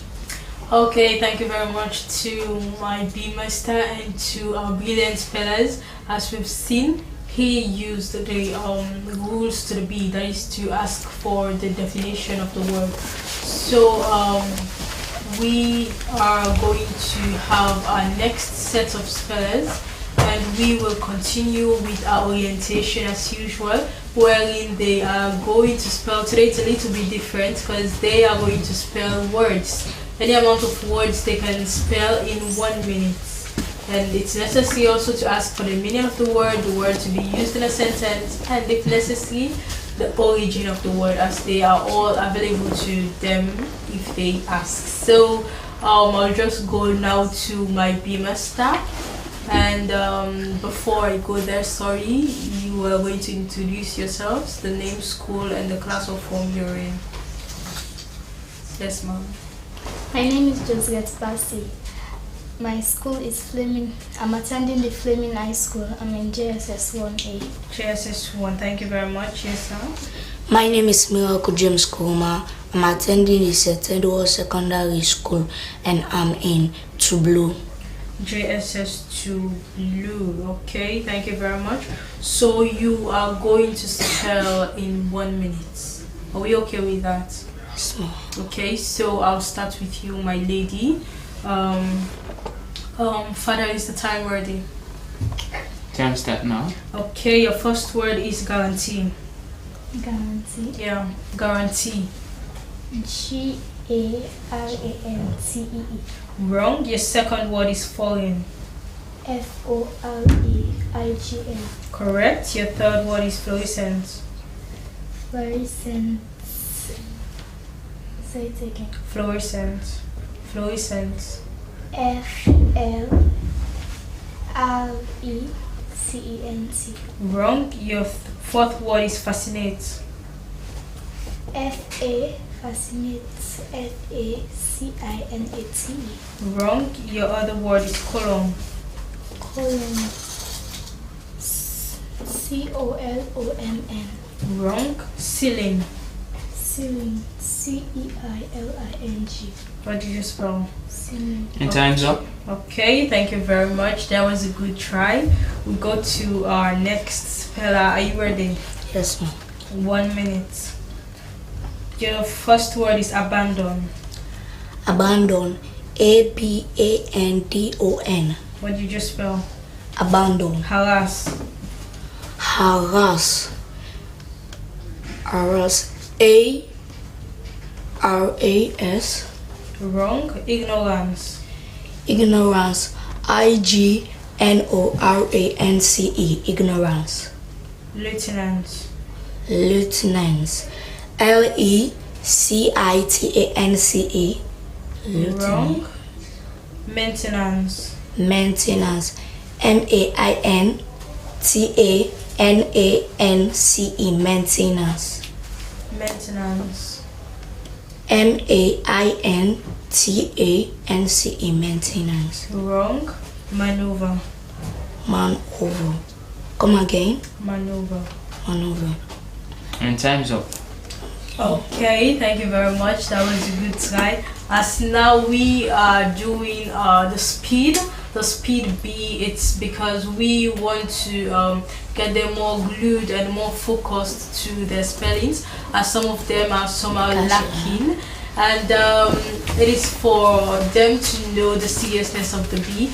And maybe on the day we are going to do a speed rule, because these kids, they really do master these spellings, and it's really good, you know. So we now have our final speller for the orientation. Your name, school, and the form you're in. Good afternoon, guys. My name is Fatu Sise, and I'm attending the Methodist Girls High School. What form are you in? I'm in SSS 2. SSS 2, okay, thank you. Your first word is questionnaire. Questionnaire. Q-U-E-S-T-I-O-N-E-E-R. Questionnaire. We're almost there. Your second word is raspberry. Raspberry. Raspberry. Raspberry. R-A-S-B-E-R-R-Y. You are almost there. Yes, your third word is occurred. Occurred. OCCURED. Occurred. You are almost there. Your fourth word is ridiculous. Ridiculous. Yeah. RIDICULOUS. Ridiculous. That is correct. Temperature. Temperature. TEMPERATURE. Temperature. Temporary. Temporary. TEMPORARY. Temporary. Tomato. Tomato. Tomato. Tomatis. TOMATOE. Okay. Treasure. Treasure. TREASURE. Treasure. Eclipse. Eclipse. ECLI. And time's up. Okay, thank you very much. That was a good try. So we'll go for a short break, and when we come, we continue with our discussion program. Thank you. Great.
environmentalism. Concern about the natural environment and how to improve and protect it. And environmentalism. Environmentalism.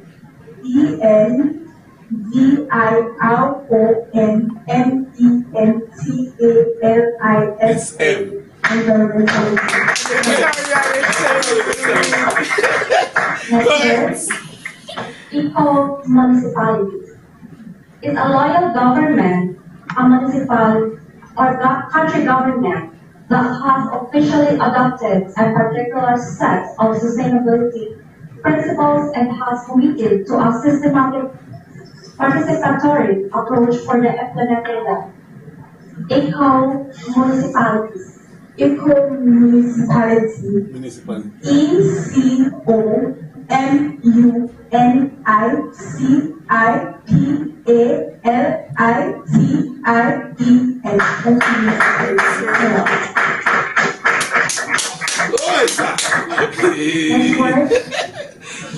mitigation. I get that. Easy one. The aim of making a crime less serious or easier to forgive. Mitigation. Mitigation. MITIGATION.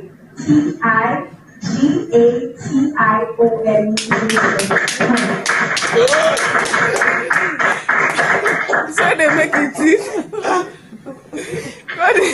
Syllables. I like syllables. Syllables. Fungi that have a symbiotic relationship with the roots of many plants. Microbial. The word microbial is spelled as MYCOLLHIZA, mycorrhiza. Again, mycorrhiza. Mycorrhiza. Oh, sorry. MYCOLLIHIZA, mycorrhiza. Teresa spelling it. MYCOLLIHIZA, mycorrhiza. Lisa. This one. Let me try it. This one. That's a long guy. And we also have some other prizes, which is tablets also for all of those.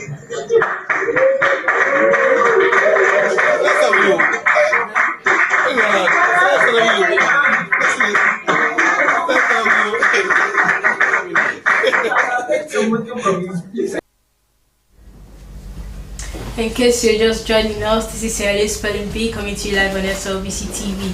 And the video you just watched is our representative. She's Ambassador Aisa Lucy. She represented Sierra Leone at the Global Spelling Bee, that is the Intercontinental Spelling Bee in Dubai. Due to inadequate funds, we were only able to send Aisa just one participant, because we were supposed to send 20 participants for the Intercontinental Spelling Bee, both primary and secondary level, but we were only able to send Aisa Lucy Emelosin and one of our board members. She accompanied her, and she registered very late, and as you've seen her performance, she did extremely well.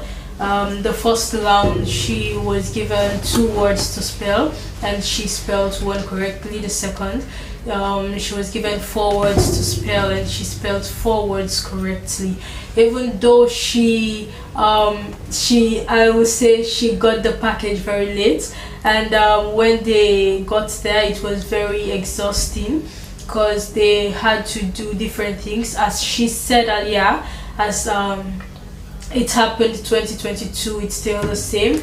Well, it's not all about spelling. They're not just only going there to spell, they're going there to explore, they're going there to learn new things, they're going there to do different things.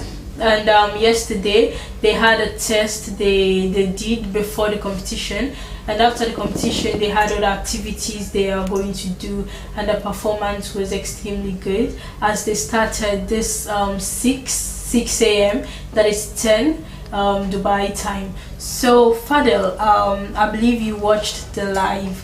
How was it? How was Aisa's performance? Well, actually her performance was incredible.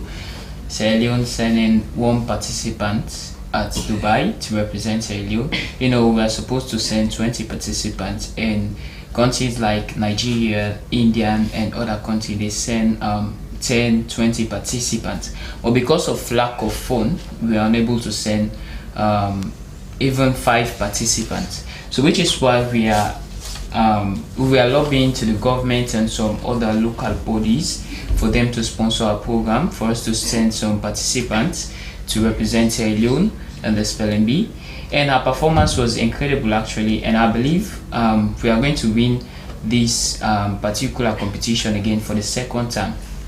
Okay, thank you very much, Fadel. And to think of it, when it comes to education, Sierra Leone is not at the top. Sierra Leone is not much accepted, and I think these are activities that we need to support. These are activities that we need to push, because we do have kids that are very brilliant, we do have kids that are smart, and it's not only kids or participants that are in Freetown. We do have kids in the provinces. They're very smart, but we can't take these kids because we do not have enough funds.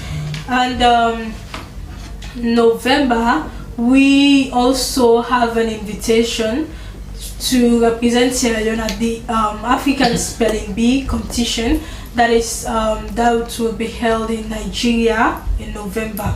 So we are supposed to send 6 participants, and that is 3 from primary and 3 from secondary.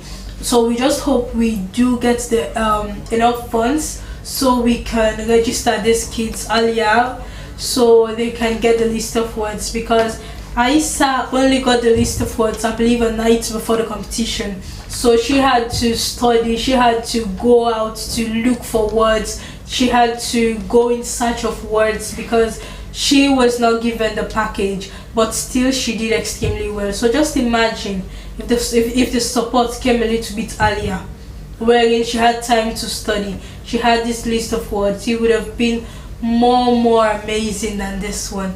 So yes, sir, you wanted to say something. Yes. What inspired you to participate with the bee? Well, actually, what inspired me to participate in this spelling bee, that it helps to improve on your spelling, on your grammar and speech, and things that you don't know, you explore more and more. And I think it's also good for children to be coming, to learn new things, to gain more knowledge about this spelling bee, because actually it's an amazing program. Let me just don't say it. It's at the bottom of my heart. It's a very amazing program. I think kids should be joining, coming in, so that we'll get more participants, as you said earlier. So that's all. Okay, thank you very much. He's a very stubborn speller and a very smart one, as we've heard from him. Though he was a little bit scared to come on air at first. He was like, no, I didn't come, yes I did come, but he did extremely well. So how has it been like since you've not yet registered for the competition, right? So how has it been like since you prepared your mind, since you thought it fit to participate with the bee? Have you been studying? Have you been going in search of words? Have you been checking for words, the meaning of how to use them in a sentence? Well, actually, because I was coming in the spelling bee about since June, but because of the time, but I made up my mind now to be coming every day, and I've made up my mind to sign up, because actually I'm very good at spelling, of knowing words. I always want to explore what is the meaning of this. I always want to explore new words and shut up what they're about, so that I will gain more. Okay, that was good. We love kids that want to explore. You know, being curious, it helps you to go in search of things. It helps you to know more. It helps you to get more understanding of different things. So yes, Father, you are a bee master for today, and since you have been giving them the words, how has it been like for you, for your I would say personally, how has it been like for you being the bee master? Well, for me, I think it's boosted my career in terms of journalism. Being a bee master, I've not even gone to the university, and I've started having platform like this, so I think it's great. And also, coming to our discussion about the program that we are having at Dubai, and also the importance of spelling bee in the lives of people. And I would like to say, I do not agree with you. You mentioned that, say, when it comes to education, we are not much expected to deliver much when it comes to education. I believe if we maintain our legacy as Sierra Leoneans, education is our top priority. You're saying the same thing. Okay. But when it comes to education, people out there, they know us to deliver well when it comes to education. Okay. And I want you to know that, I want us to know that also Sierra Leone has the most educated man in the world, who is Abdul Karim Bongo, I think. And also, even the doctor, the first doctor that was treating the Queen is a Sierra Leonean. I think it's John Khalifa Smart. So when it comes to education, Sierra Leone are expected much from in other countries. And also, I want us to know also, let us don't just drop this history about us being the anthem of West Africa. Even Nigerians and other countries, they were coming here to gain education at the Forabe College.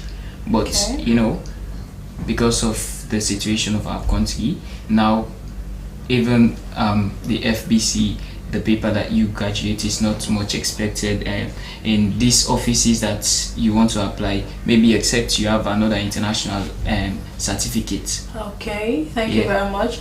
But I think we are somehow saying the same thing, or you misunderstood the question. Because what you're trying to say is that Sierra Leone, yeah, we do have smart people in Sierra Leone. I'm not denying the fact that we do not have smart people in this country. Do you get? But what I'm trying to say is they need to give these kids the platform for them to show people out there, for them to show people what they're capable of, for them to show people how smart and how brilliant Sierra Leone kids are. You are telling us about, I would say, trade business. Do you get? Trade business, we had the opportunities, but now there are less opportunities when it comes to education, I would say, because some educational things, I agree with you in that aspect. Okay, yes. Thank you. Some educational things are more focused on, because if they think of if it was a fashion program, it would have been everywhere. If not be football, you see inside keke safe. You meet person, you see a day on the phone and they tell you say that the game and they watch. So other things are more appreciated. But when it comes to education, it's not that easy, because you look at it, even though ISA don't go, we don't get enough funds for lady picking and go, right? But you reach out to bloggers, you reach out to people like, okay, the only support we need is for you to help us post this. You have a bigger platform. People don't do it. But if you be go with Congo Business Day, or if you go with body lay St. John, you will see that they post them out. But when it comes to education, there is not much seriousness. Yeah. So that is what I'm saying. But anyways, let's go past that one. I'll ask you now my question. Since you've been volunteering with Spelling Bee, what are the benefits? What are the differences you've been experiencing? Well, it's for the Bee Master. He's a volunteer. Well, actually, since I've been a volunteer for the Spelling Bee, I've learned my ethics and moral, more especially in terms of dressing. You know, whenever I come to this TV station, I have the way I dress, and Miss Adin corrected me so many times to dress official whenever I'm coming here. So that is number one thing that I've learned. And also, I think Spelling Bee has exposed me into other organizations, private sectors and public sectors. It has exposed me, and I'm very happy for that. And I even went for an interview at the Slbc TV the last time, and as soon as I said I'm a volunteer for Spelling Bee, and the man that was interviewing me said, is it Miss Adin's program? And I said yes. I said wow. So I think I've gained a lot in terms of Spelling Bee. Okay, thank you very much. And I'll also give my own experience since volunteering with Spelling Bee.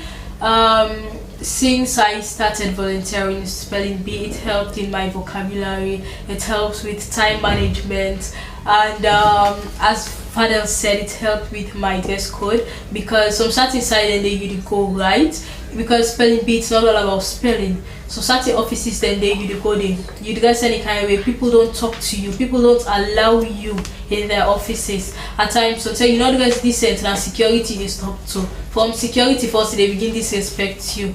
Talk less of you going to meet with principals in their school, head teachers.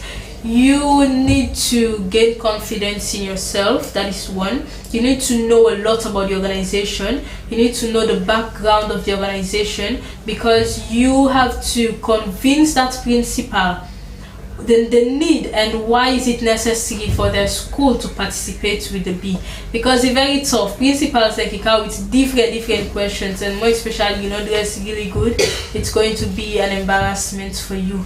And also Spelling Bee has exposed me, wherein I meet with people wherein on normal days, opportunity in order for meet with them people, and you get to meet with these people, sit down, exchange ideas, tell them what your organization is about, and more importantly, these people give listening ears to youths, to younger people, they give more opportunities to younger people compared to the other ones. And also spelling bee has helped me wherein the ministry at a point in time, Ishaka and I were referred from the ministry to work with UNICEF, wherein it was the incorporation of life skills into secondary school curriculum.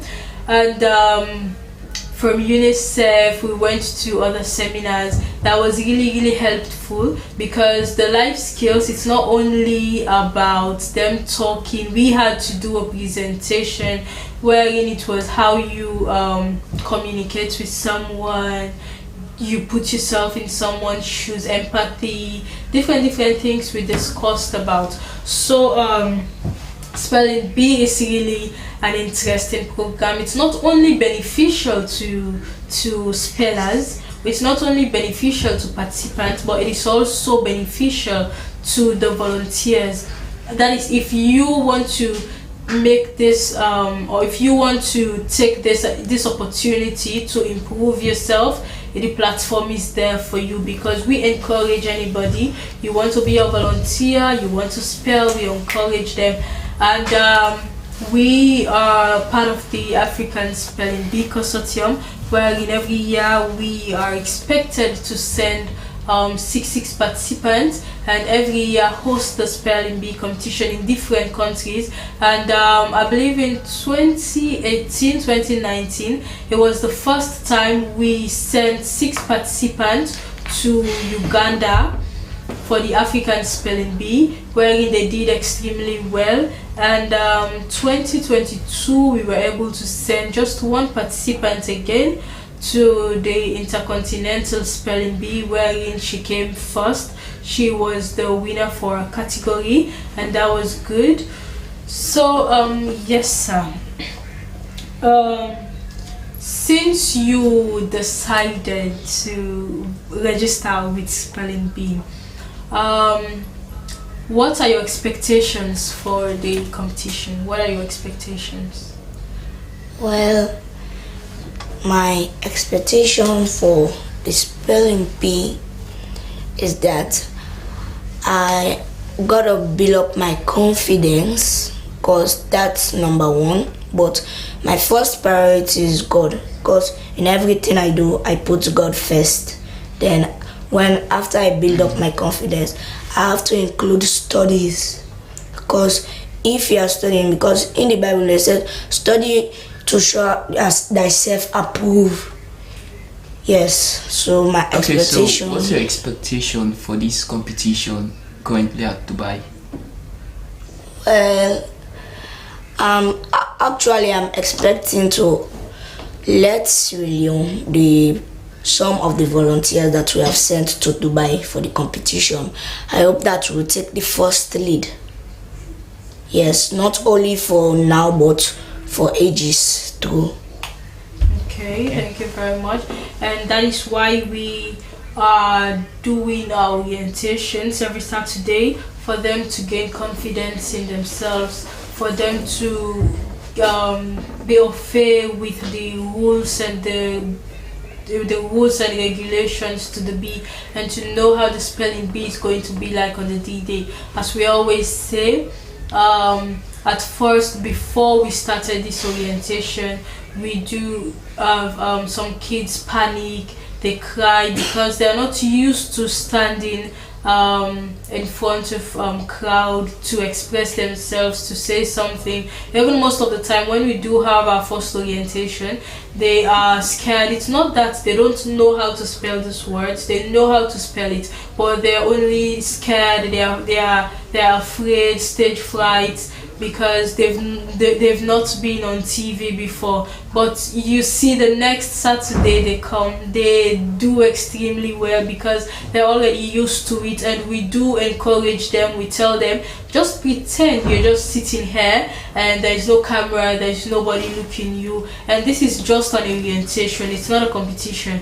Even if it was the competition, we always encourage them with spelling bee. No one is a loser, everybody is a winner.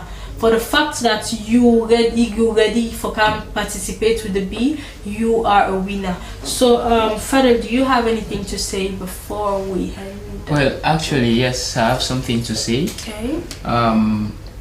For the parents out there that are refusing to send their children to spelling bee because they think their children have to study, I just want them to know that this is also an academic platform that help your children's career in terms of education. That is what I want them to know. Okay, thank you very much. And now we do have a program at hand that is I think inter-school or regional spelling bee competition. So how is the preparation so far? Well, it's the district spelling bee district. So how is the preparation? Actually, we have went to school because we postponed the time to another date because of the competition that we're having currently at Dubai. Okay. We went to certain schools, certain government and private schools. Okay. And I believe after the competition at Dubai, we'll plan to host now the competition that we're having. Okay, yeah. Thank you very much. So how was it like meeting with these principals to be able to convince them to register with the bee? Well, I'm actually in some principals, you know, they were straightforward and they like what we're doing, but some principals, they like asking questions. Yeah, it's needed. It's needed, yes, but some principals, more especially for those teachers and some of these gatesmen that are in this particular school, they'll firstly ask you, do you book an appointment with the principal? And I've went to so many schools, and I think I'm just leaving the letter, and I think it's needless for me to book an appointment. Just allow me to talk to the principal. But whenever I talk to this principal, they are impressed by my speech, and also they are impressed by the program and what we have done in 2022. Okay. Whenever they are aware that we won the competition at Dubai 2022, they're like, wow, this program is nice. Okay, thank you very much. And it was necessary for that question because every school has their rules. Some schools, then the way you go, how you present yourself, the gates man, they allow you for enter and talk with the principal. But some schools, they do have their rules. Gates man, you know, they just come and say, okay, I'm here to meet with the principal until you say come inside. Some schools, you need to book an appointment. So if you're doing a competition, you want people to register, now you get for just like put your heart down, because yes. If you're always like hot temper, I don't want to tell you the sun kimona. Go talk any kind of way, but all school has their rules. And also one of the major challenges I was facing is people don't know me. You know, it's like they know only Isheka and Sylvia. So many people think that we are fraud.